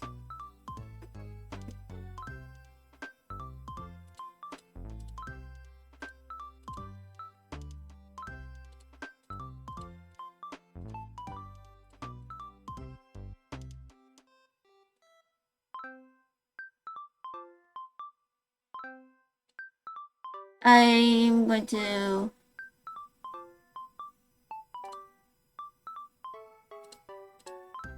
do that.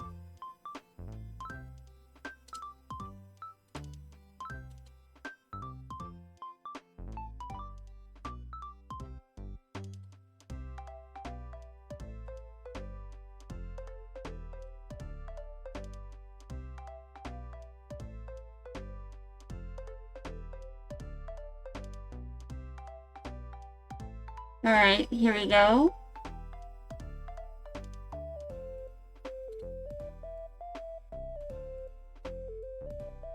I can't believe there were some things I completely forgot to do.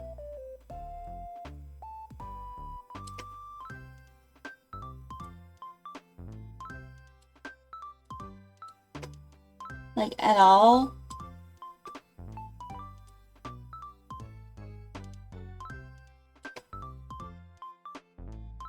With this goddamn model.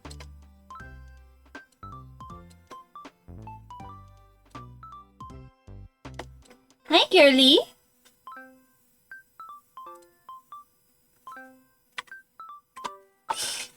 But anyway, that is done. I might not be able to see chat for a little bit because, you know, Maggie is demanding her attention.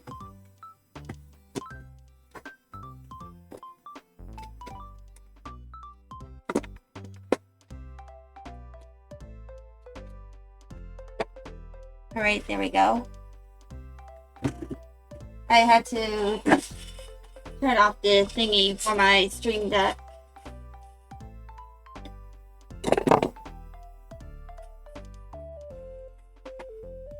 But yeah. I can turn that off. Now I just need to work on the head and the eyes.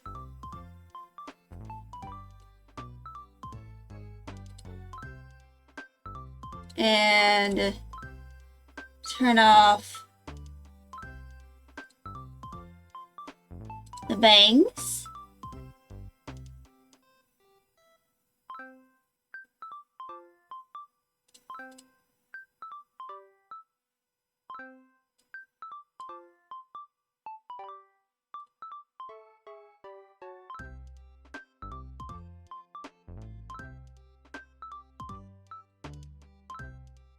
And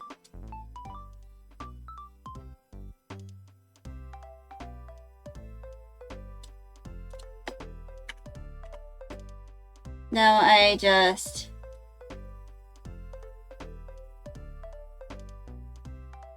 Oh.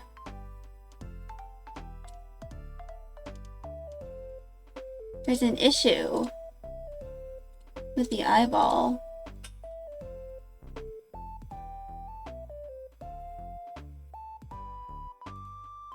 So...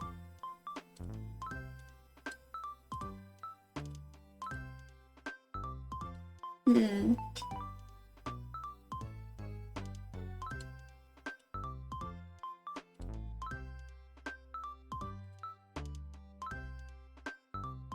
Hmm.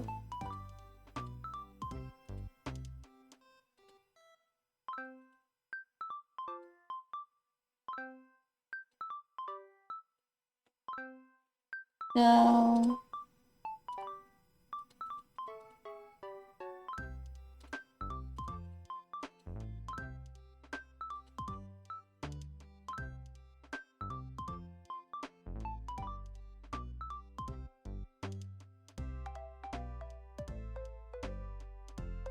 There we go.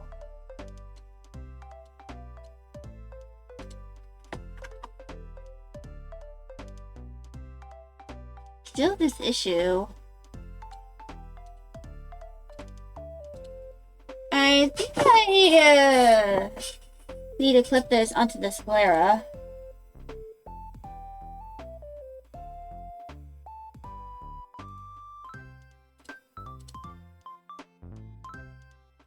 OMG, Peps sound alike! Yes, I am back near! I've been back since yesterday, but right now I'm kind of like fixing some stuff.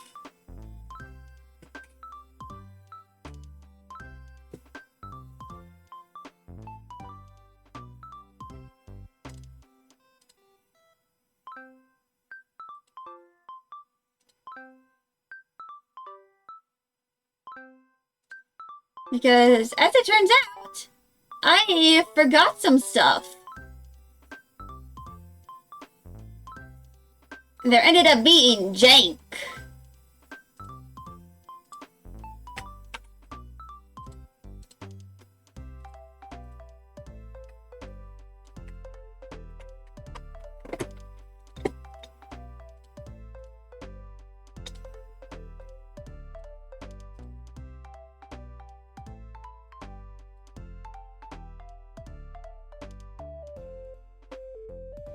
And there is some jank.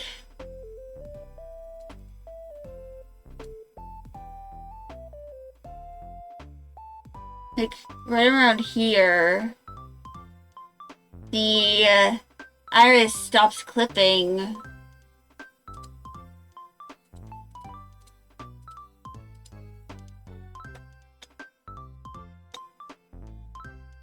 And just starts being weird.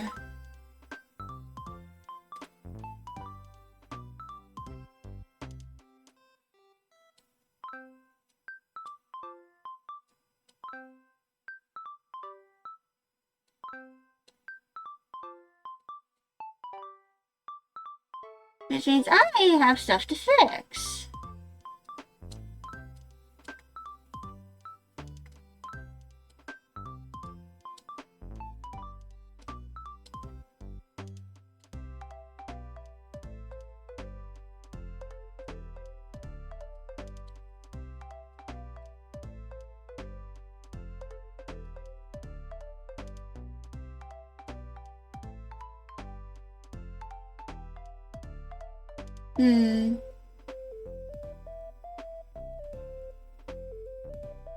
I wonder what's causing this issue.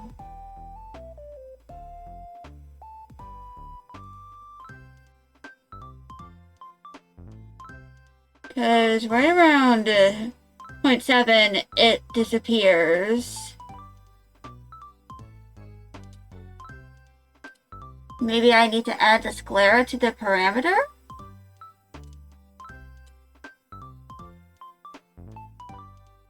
Right.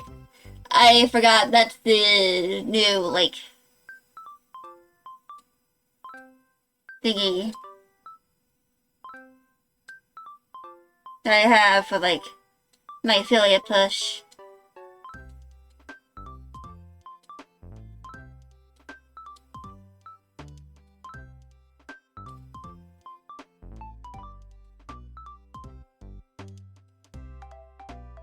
There we go. Now that's working like it's meant to be.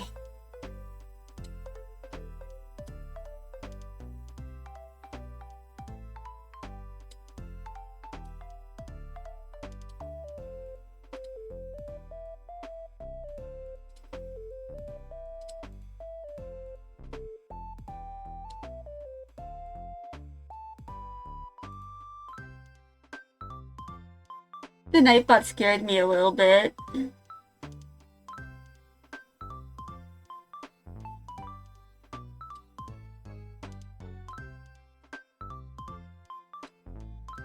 Alright.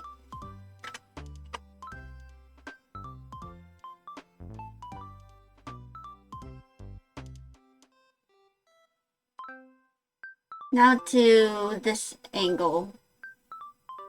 Actually, first, let me check this with the bangs.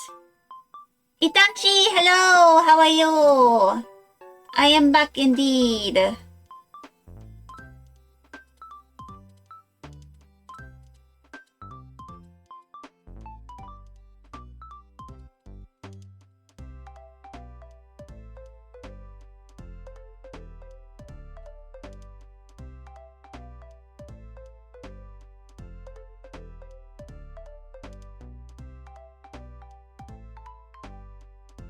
Alright.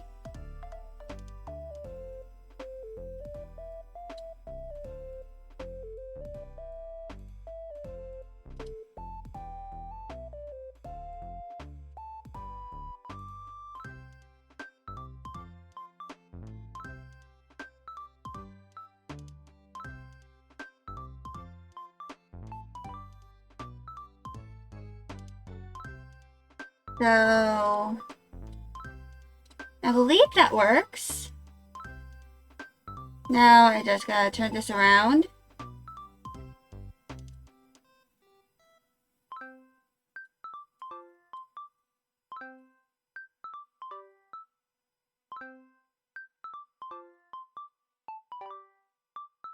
Turn off the bangs. Check for any jank.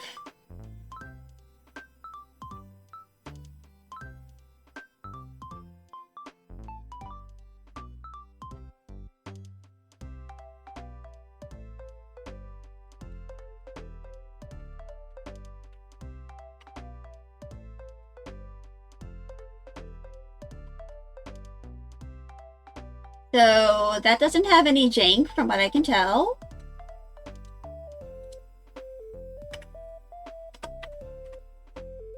Now I gotta go to the upwards. Check for any jank here.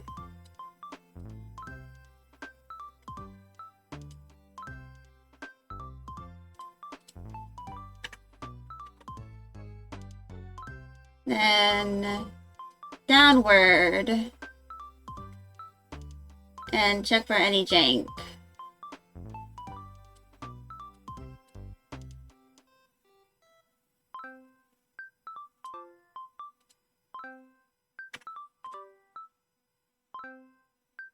So now I gotta do corners and check for jank.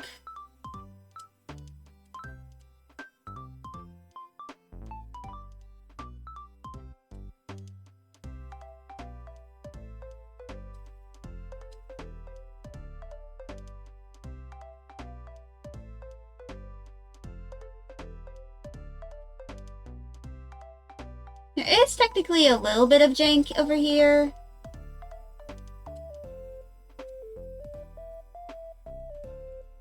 That's kind of just like that.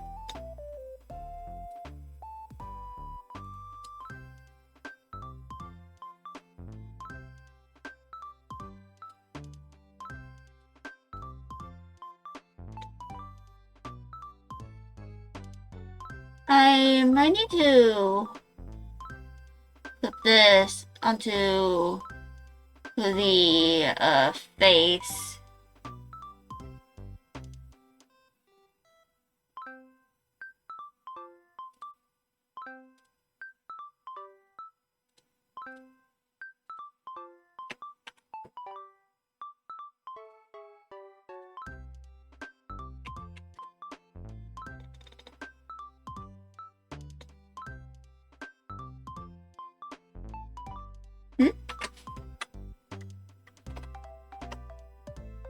Oh. It can't be designated as a mask.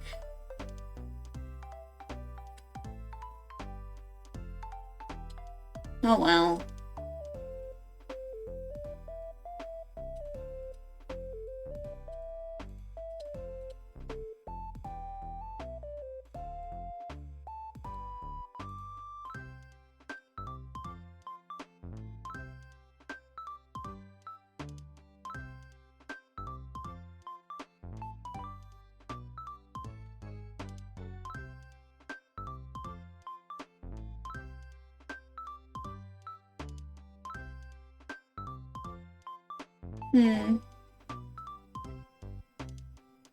Guess I'll have to, like, accept a small bit of jank.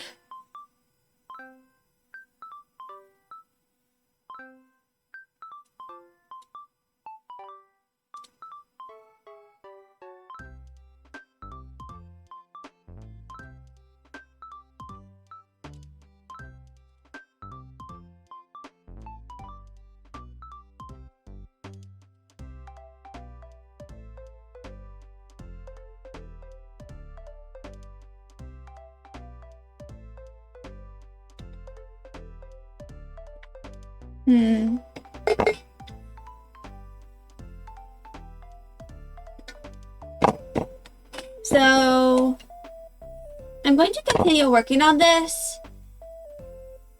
until I can do an intermission, because I need to, you know, re-export this to VTube Studio.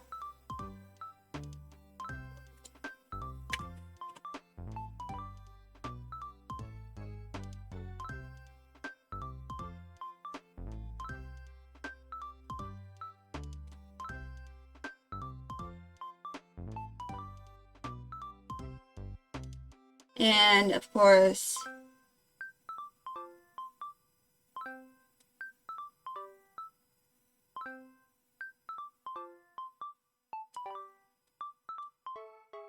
some of this jank.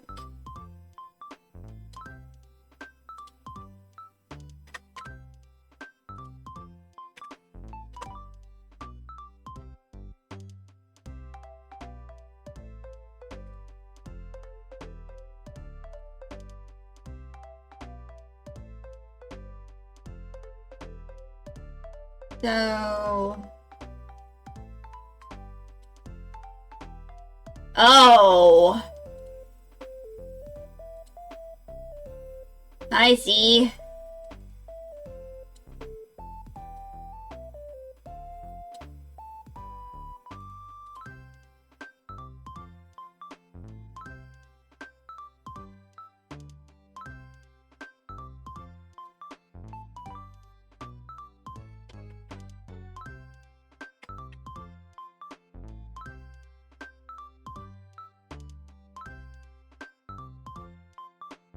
Alright. That should no longer be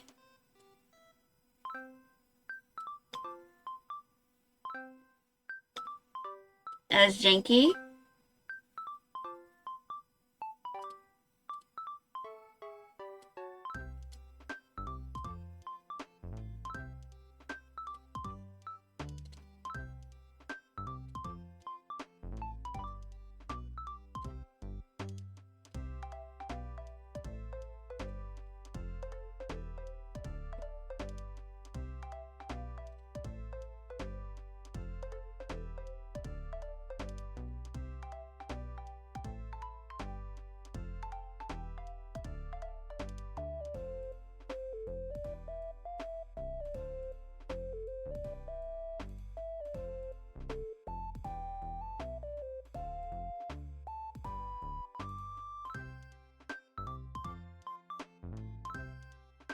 Alright.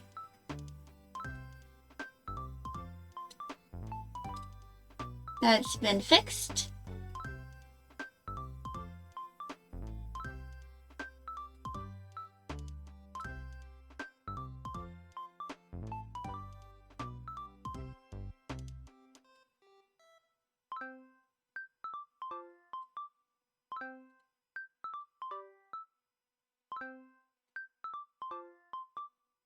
And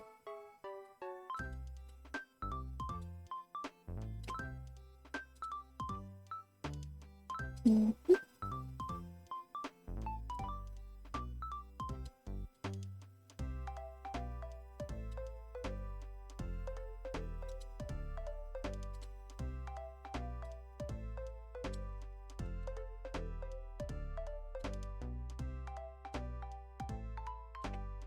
There we go.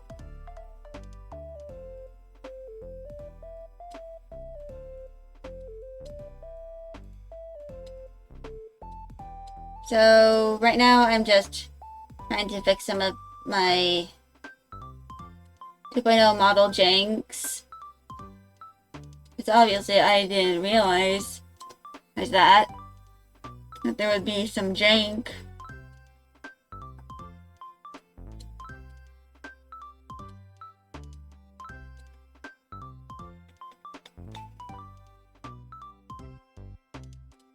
But yeah.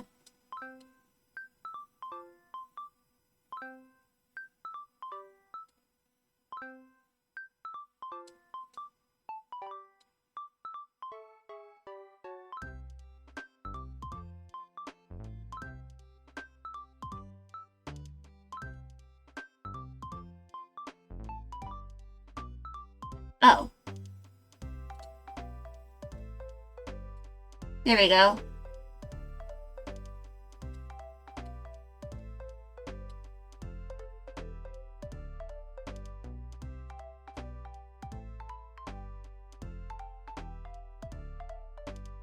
Now...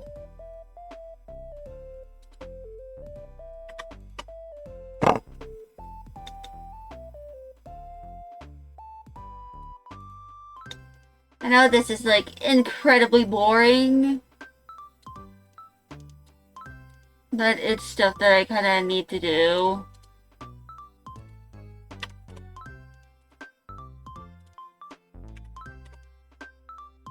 I might go get myself a little snack after this. So as a bit of a treat.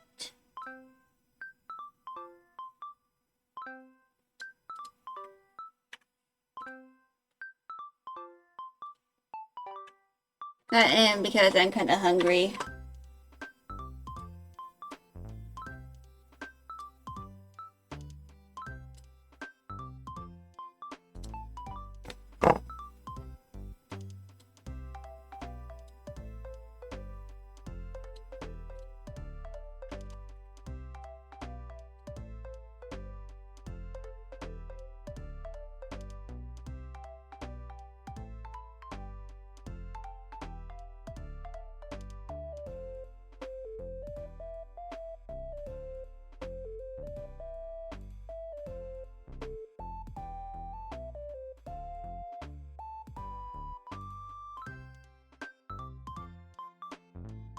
Alright.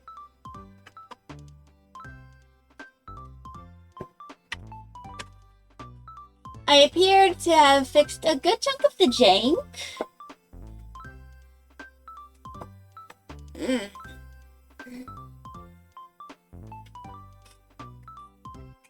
And of course some of these are like stuff that I need to fix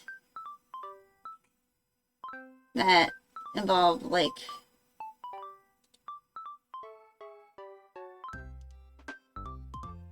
you know the bangs.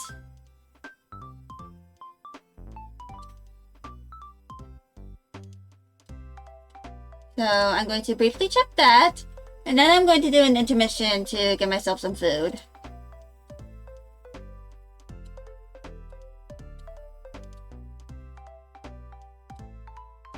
No jank here.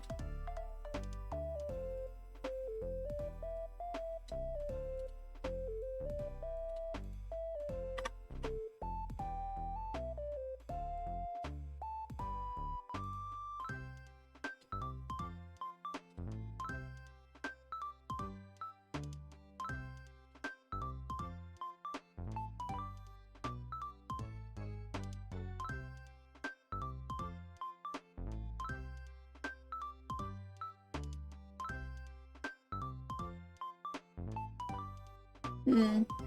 This is a little janky.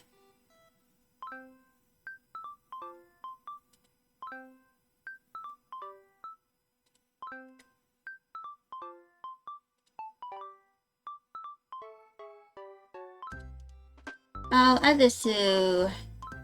No, let's see.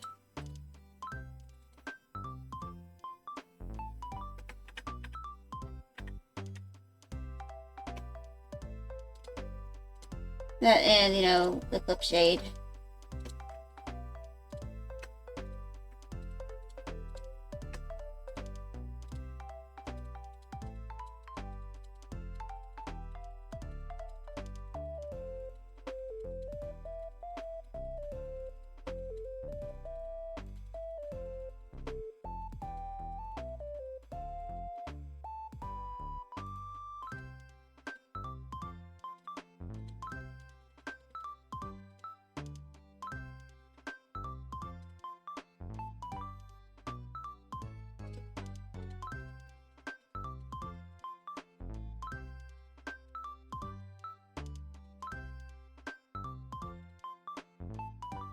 Alright.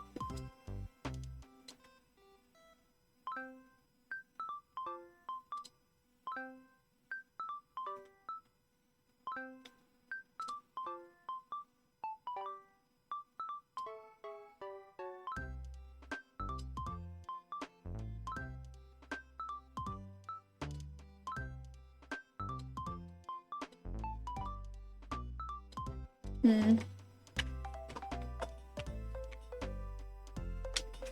Okay.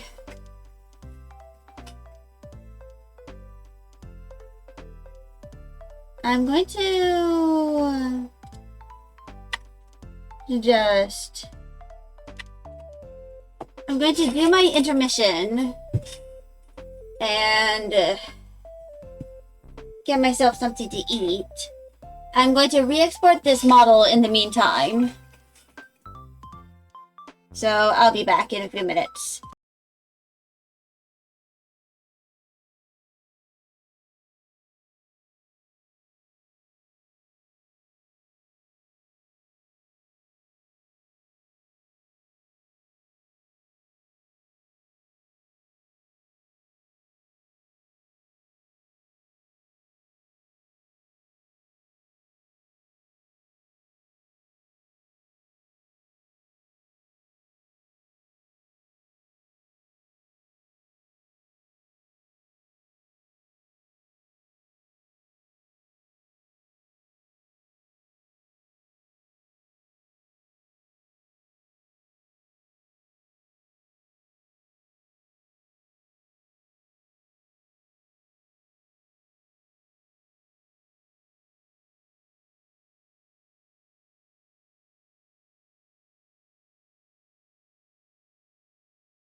Alrighty, chat. I have acquired myself some popcorn chips. So I'm probably going to, like, draw and stuff. Like, as I'm muted.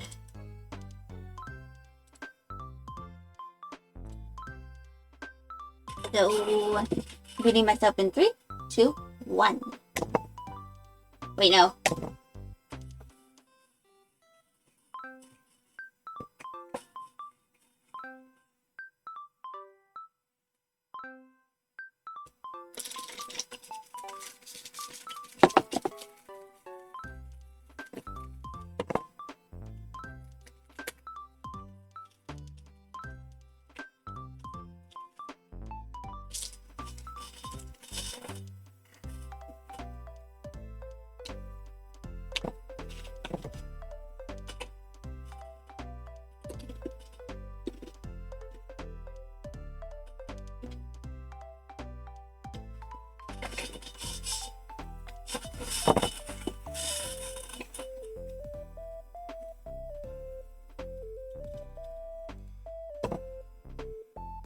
Hmm.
Okay, I am done eating for now.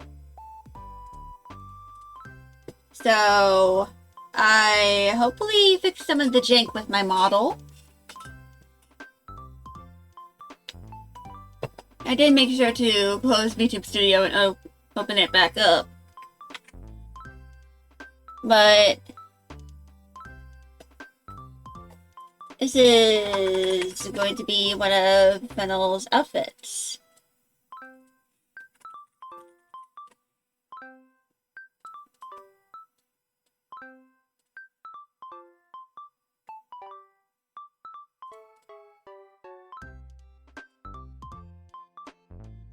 So let me just cut and paste this.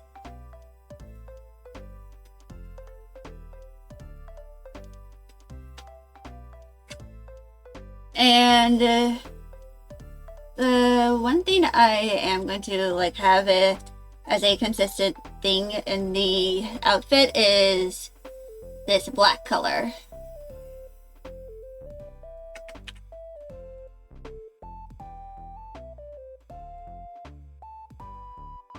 So I wanted to keep it like as a unifying color between all these characters.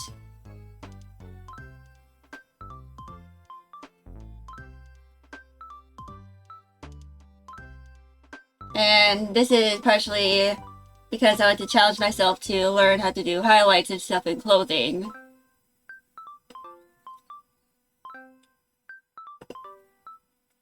So I'm gonna have Fennel's skin tone over here. Just pretend it's like a Fennel colored mannequin. And I plan on going with a bit of a desaturated green.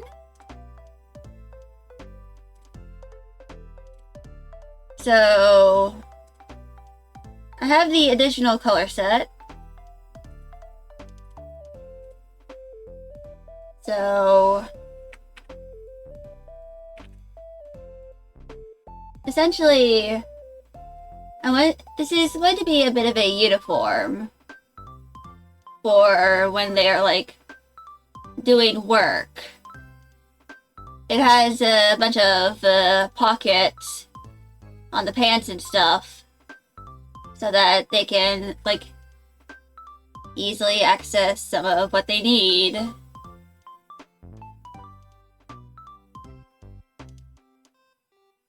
Like, if they need a notepad, or like some sort of device, like a flashlight, then they can easily access that.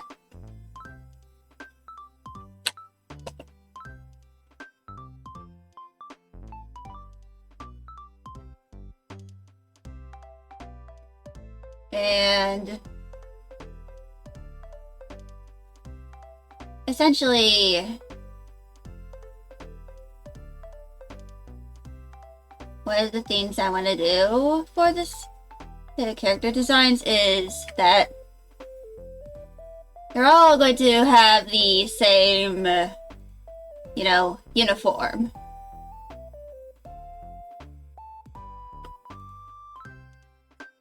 However, there are going to be differences attributed to these uniforms to kind of like help differentiate between the characters.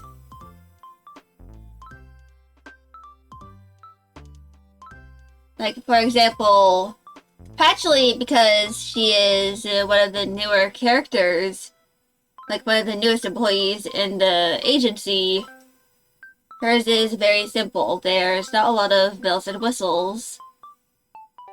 Well, you know. It's like just 3 colors. The third color being, you know, the fingertips of her gloves.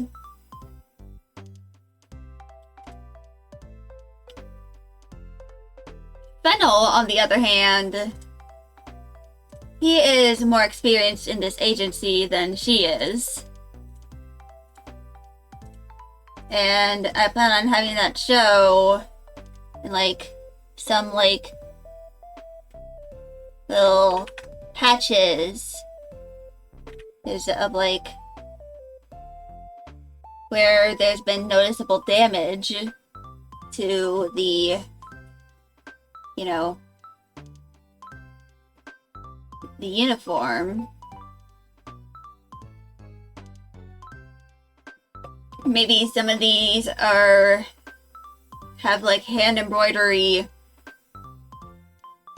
from like his family, or like Linnea, or like some of the other employees such as Lily, or even Dahlia.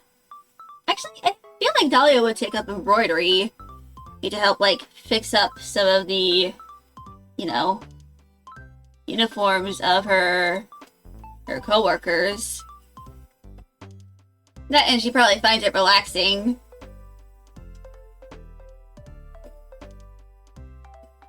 But yeah.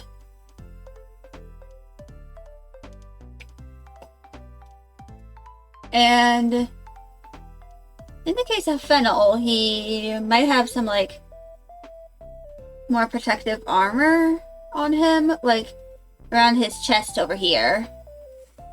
Kinda like beneath the uniform. But I digress.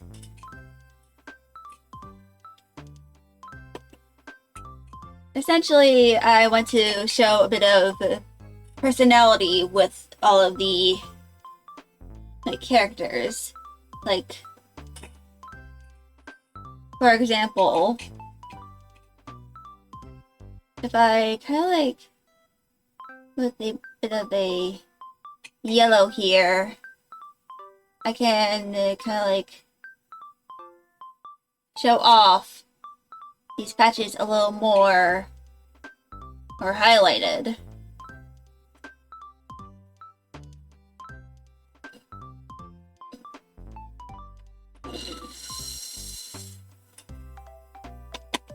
Eventually I'll probably like make a document with like an explanation of the uniforms, because like here is, for example, a bit of a, this is It's kind of like a zip-up? Or like probably Velcroed. They'd use magnets if they could, but given some of the environments they go in, and they don't want to risk that, and if there's the possibility of hiring on someone who has a pacemaker, the magnets will interfere with the pacemaker.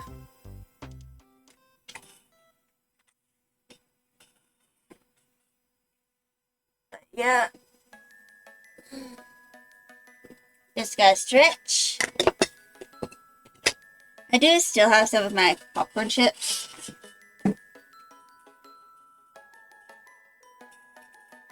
But I'll probably like have some of them later.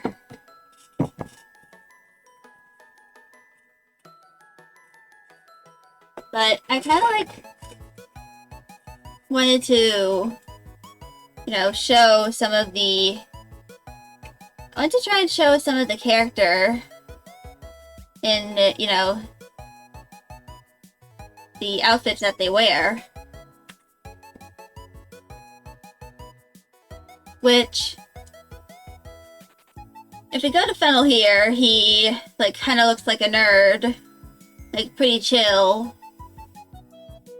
A little bit, like, kind of, like, stares into your soul a bit. Don't worry, it isn't you. It's just the fact that I have a tendency to write my characters as autistic, even if they aren't even meant to be autistic in the first place. But Lily over here, she's a little more fun with her outfit. Of course, she does have a very muted color palette, but that's to kind of like show the vibrancy of her skin tone. I might need to make a, like, new color for the palms of her hand and her fingertips, because she's meant to be, like, kind of dark-skinned. Like, she's meant to be Southeast Asian. Because I know y'all don't have a lot of representation. Hello! How's it going? And for Dahlia over here, I'm probably going to remake this. But she's meant to be a bit more serious. Well, glad you're doing well. How about me? Well, yesterday was a bit... bleh, because I had a bit of jank. I think with both my model and with Skyrim. Skyrim crashed twice, and the second time I had to end stream and restart my computer because I couldn't even see my cursor unless I used my drawing tablet stylus. But I'm just yapping about how I'm trying to characterize some of my characters with their designs. Yeah. So, basically for Dahlia here, she is, like, meant to be a bit more professional. She is wearing a turtleneck and a pair of dark purple slacks. And the painted nails are, like, kind of like a reference to Patchouli here, though unintentional on her part. Likely something that her wife, Lily, like, asked to do to her. And I'm kind of, like, imagining Lily and Dahlia to be in a bit of a queer platonic relationship instead of, like, an outright romantic one. Because obviously Dahlia here, she has a lot of trauma because her mom was, you know, abusive and neglectful of both her and her sister. So she kind of, like, struggles with, like, romantic relationships because of, you know, her abuse, she's more likely to be exploited by an abusive partner.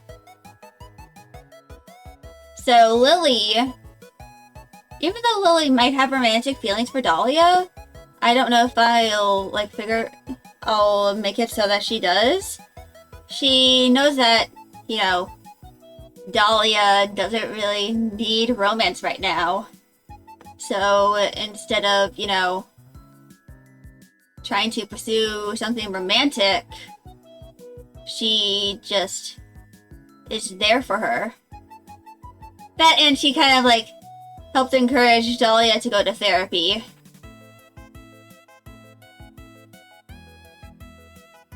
You know, to like, you know, unpack and grow around her trauma.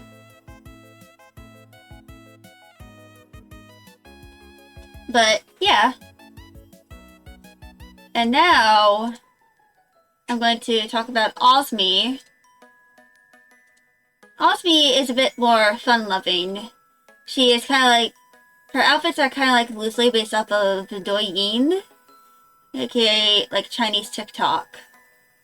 And that kind of shows in the fact that her hair is kind of like dyed at the ends. She's meant to kind of like be like the chaotic sister of the group, like of the cast. She's very chaotic and silly, and I think I made her skin tone a little too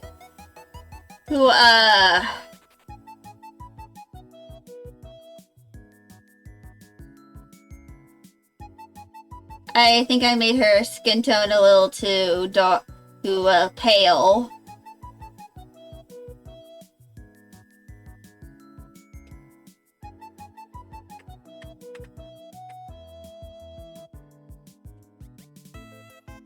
I have a bunch of skin tones here that I can probably like pick from.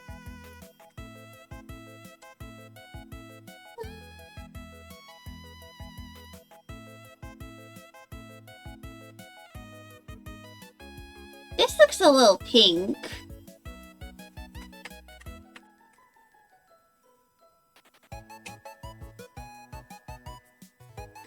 I'll just go with this for now. And kind of like have her current skin tone be her palm color.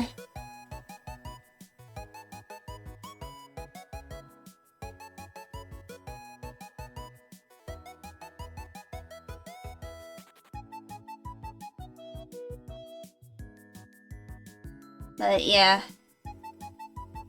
Eventually I'm going to try and give her like a darker skin tone. Because right now a lot of the characters are... a good chunk of the characters are pretty pale. And I feel like a good way to show some visual diversity is to give characters different skin tones. So they all look, you know, very unique. Like, even if you know, turn down the saturation, you can tell by the, like, how dark the skin tone is for the characters. They, you know, look different.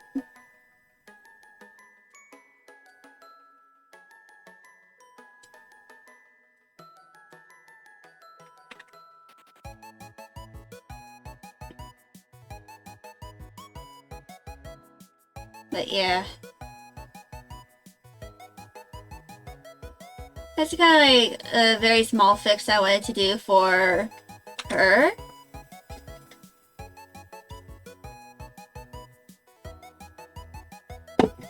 But there is like a main thing I wanted to kind of think of, you know, with her.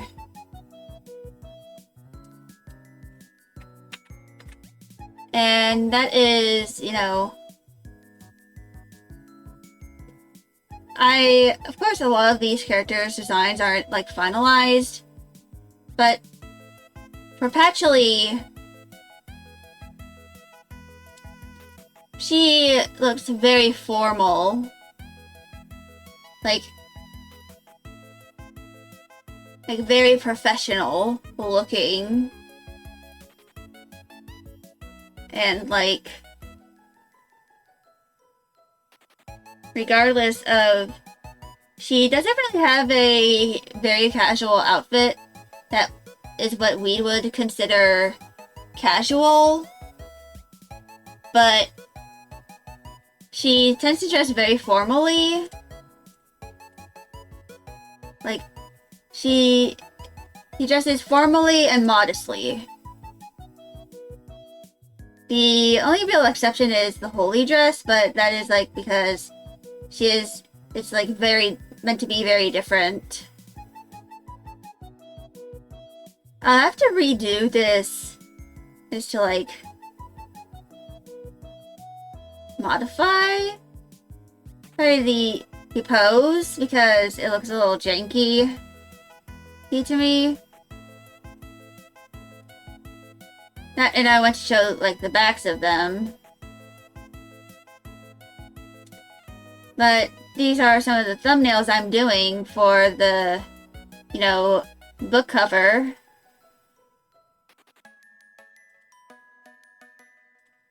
I don't know if I'll actually...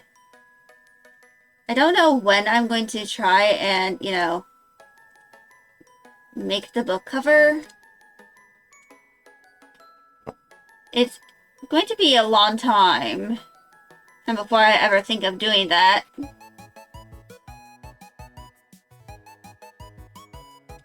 But for now, I can, you know, do these reference sheets. Like do turnarounds and, you know, some of that stuff.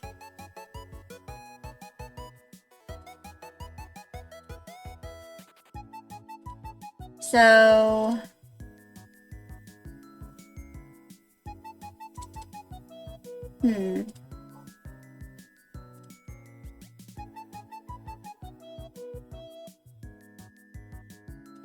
But I feel like the very first thing that's going to be finished in terms of like the art for the novel is the section breaks.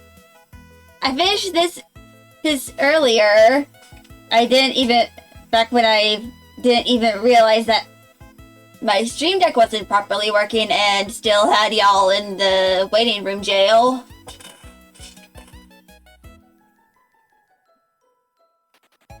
But, yeah. It's all going to be very, very simple. And of course, tomorrow I'm going to be writing some of the outlines. And I'm probably going to be focusing on doing the outlines instead of like writing the actual story. Because I plan on doing a write-a-thon on sometime in June or July. I don't know when I'll start the write-a-thon. I'll probably like figure everything out, but it's not going to be like a donathon or anything like that. It's just going to be me, my writing software, my keyboard, the background music, and I'm just going to be trying to get all the things I need to do done.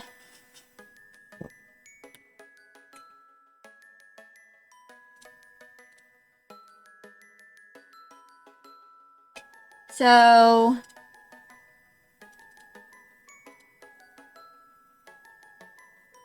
one of these days I might need to... So I have this thing that I've been kind of working on. And essentially this is like a turnaround of Patchley's head.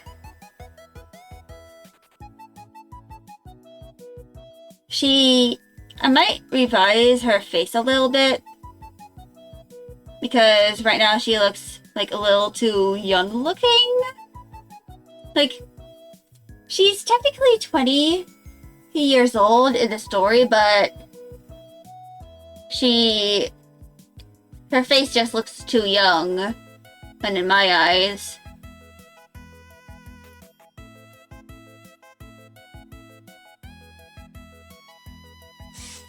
Is that a cat I hear?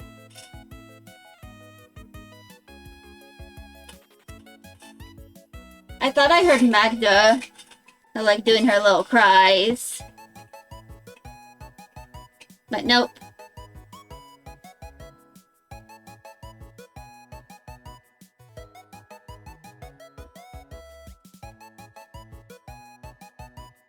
But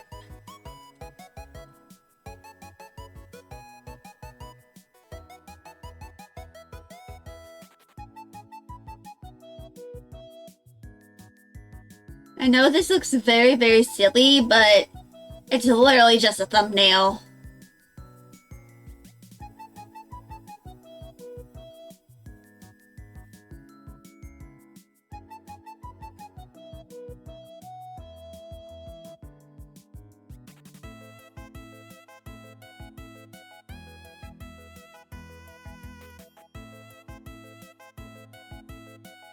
So I'm going to add some more folders.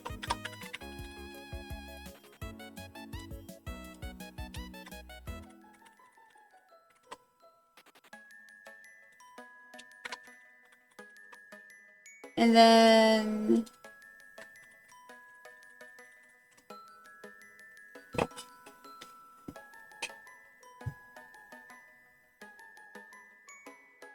yeah, these are kind of like just very basic ones.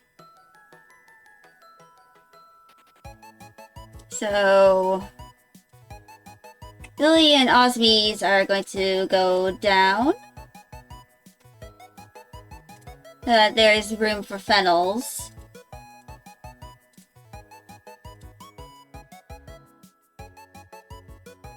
Hold on.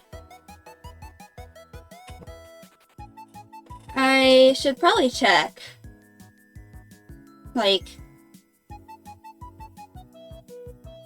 I'm going to check my Tumblr because that has, you know, a list of all the chapters on the master list.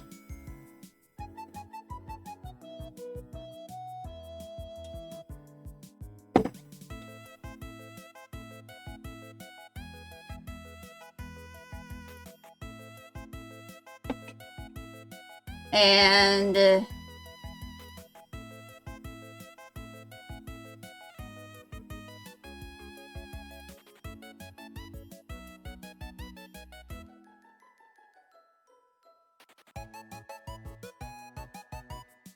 I might need to look through the, you know, chapters. Here's again.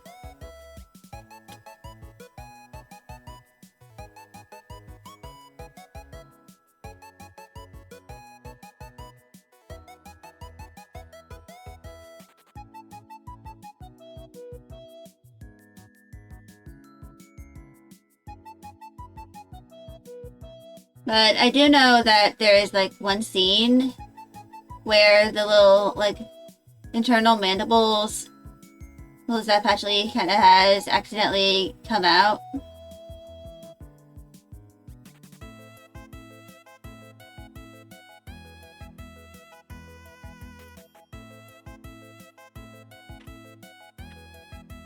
And it's, like, very confusing for Lily.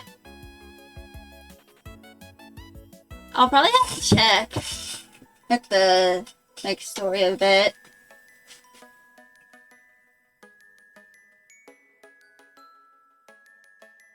You know, like,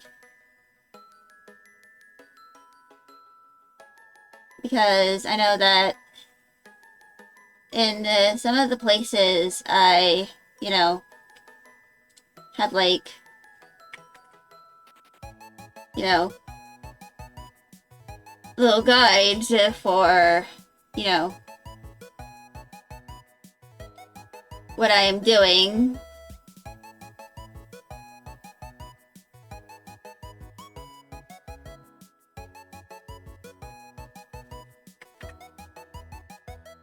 For, like, what to do for, you know, the story and the drawings for the story.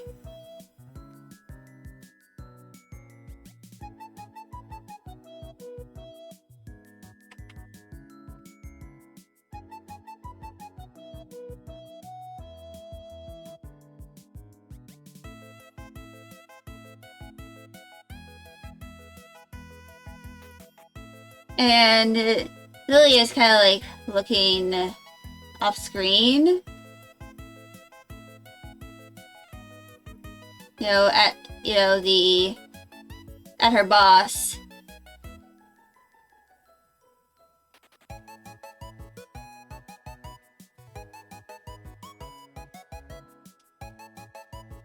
And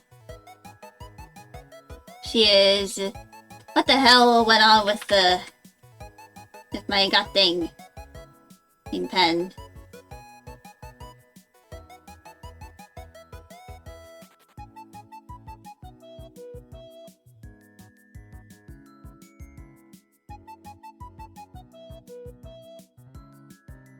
But yeah.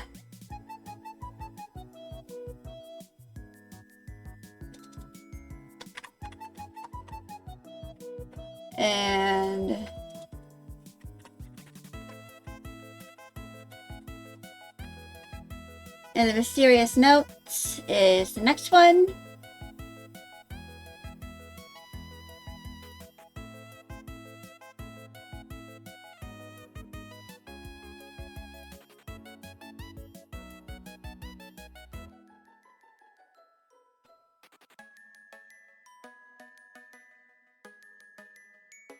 And essentially,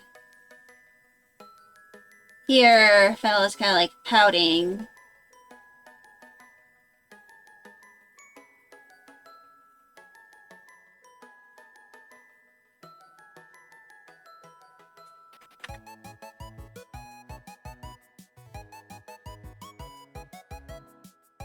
You know, at Lily, no, not Lily, Osmi, because Osmi is a bit of a menace.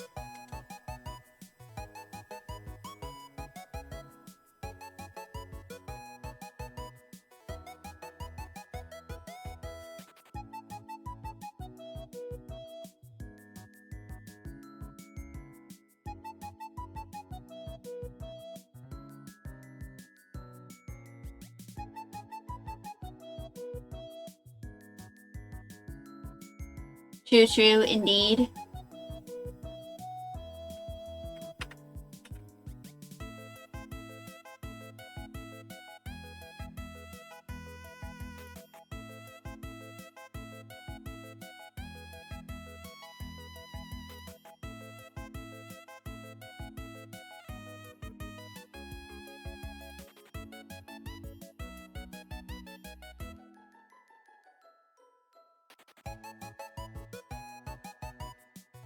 But yeah. She's kind of like a menace in like the neurodivergent way. Like, sometimes she doesn't even realize it until someone mentions, hey, you're kind of being a bit of a menace right now. Oh, is this purposeful?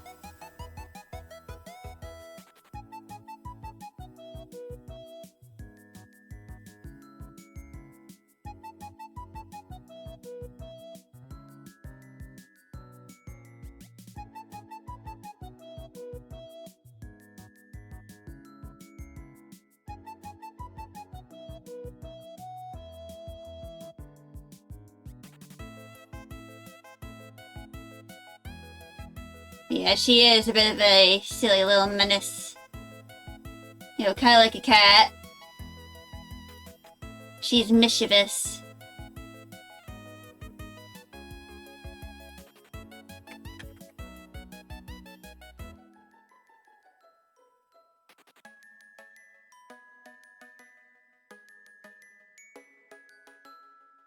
But I'd like to mention that she does have emotional intelligence. She does know. She is able to figure out if someone is uncomfortable. Or like, if they are on the verge of a panic attack after seeing a dog.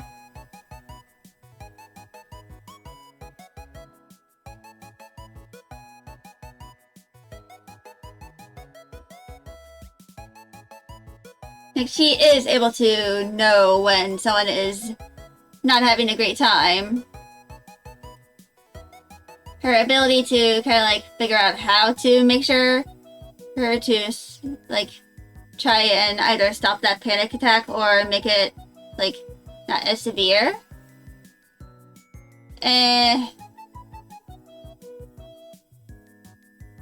She's working on that. She isn't really, like... It's not her major, or really. That is more Fennel's thing.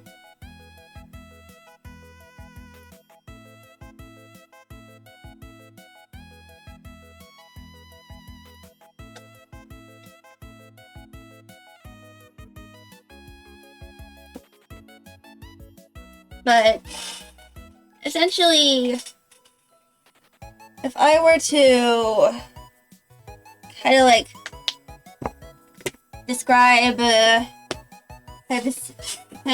Osmi's usual personality, is that she is a menace. Just because that's kind of like how she normally is. But that doesn't mean that she isn't emotionally unintelligent. She can tell if someone is, like, genuinely uncomfortable with, you know, any of her banter. And, you know, can also figure out if someone is, like, not in the best mood for any jokes. It does take her a little bit of time, but, like, she can actually, for lack of better words, she probably smells fear. So she can probably tell if someone's having a panic attack.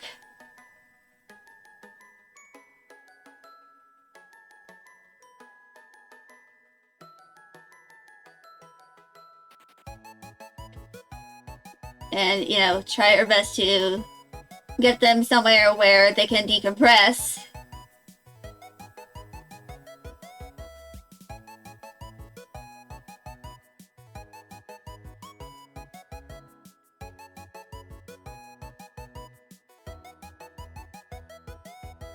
But, yeah.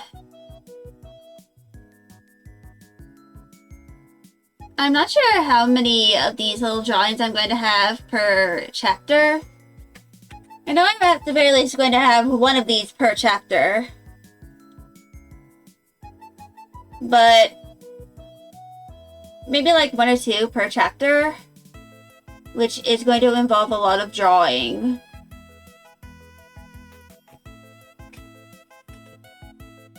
You know, on my end, which means potential carpal tunnel! Yippee! But I'm probably going to, like, look through some of the, like, chapters I've already written and posted. And just look through to, like, places where I think a drawing would, like, fit best.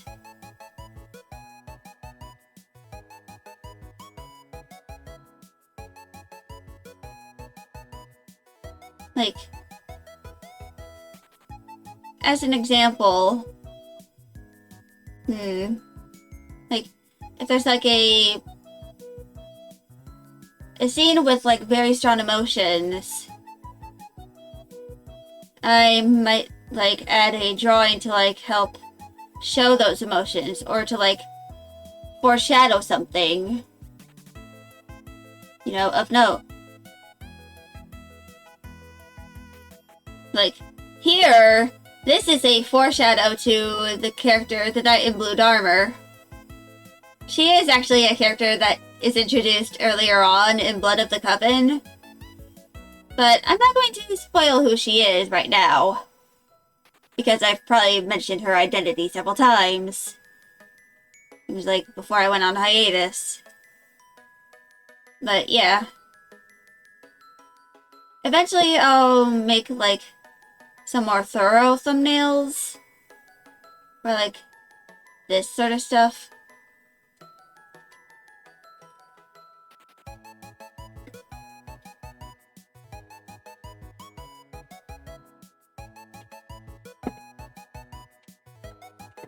But yeah, I'm probably going to end stream in a little bit.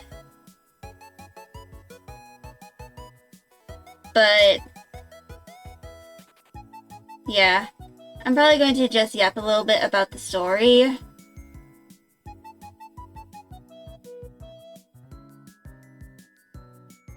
know, beforehand.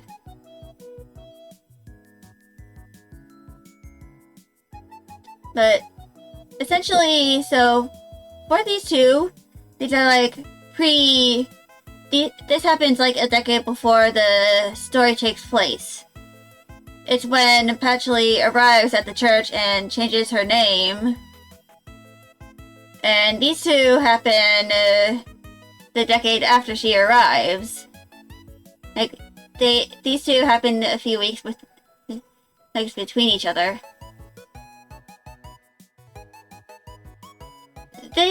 This happens like sometime after that. So like from essentially this point onward, all of these stories are happening relatively close to each other in terms of time frame, like within days or weeks of each other. So sometime after this point, she gets hired on to the agency. And then she, you know, has her first mission after this. Then her second mission after meeting Dahlia for the first time. And neither of them realize that they are biologically related. This happens during the mission that like really cements, like this kind of like cements to Patchouli just the gravity of what her biological mother did to the people of the like group of floating islands she is from. And this is where she meets the Knight in Blue Armor properly, and like learns more about what things her mother kind of allowed. This, I don't know when I'm really going to have this happen, but actually, hold on.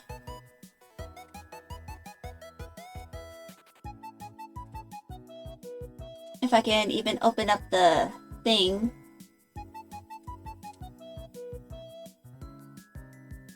So let me check.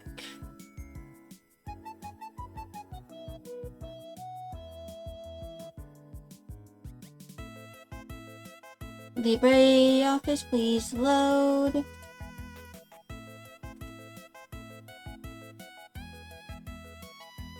So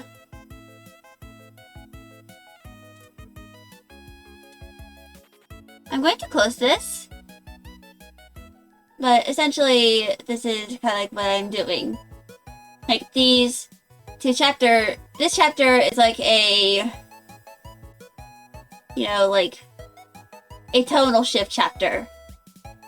Like the last chapter in all of these is essentially just the intermediary, like essentially what I'm trying to say is that in the last chapter of each arc, let me just get Clip Studio Paint back up. So essentially, like, for example, well, the chapter that ends the second arc and start the arc, the chapter that ends Fennel's arc and goes to Lily's arc essentially is like a total shift. Because Lily's arc is like, you know, like very dark and covers some pretty heavy topics.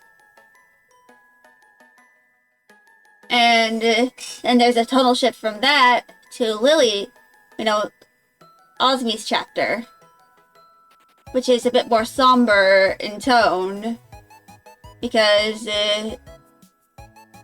essentially what I feel like I've been doing with the chapters is that after the second arc ends, she begins learning about, you know, some of the things her mother did. Which, of course, she kind of expects it, but it still hurts. Hurts very hard. Heard that, you know, her mother was that bad of a ruler. Like, not bad as in incompetent. Bad as in she has done horrible things to her people. And as the chapters go on, she becomes more and more determined to basically stop her mom from, you know, continuing to be a tyrant. But, yeah. Tomorrow is going to be a writing stream. And, basically, I am going to be, instead of just writing the 7th chapter, I'm going to kind of work on chapters 7 and 8 together. Like, outline them and stuff. Maybe, like, start doing, you know, the 9th chapter, which is the start of Lily's arc.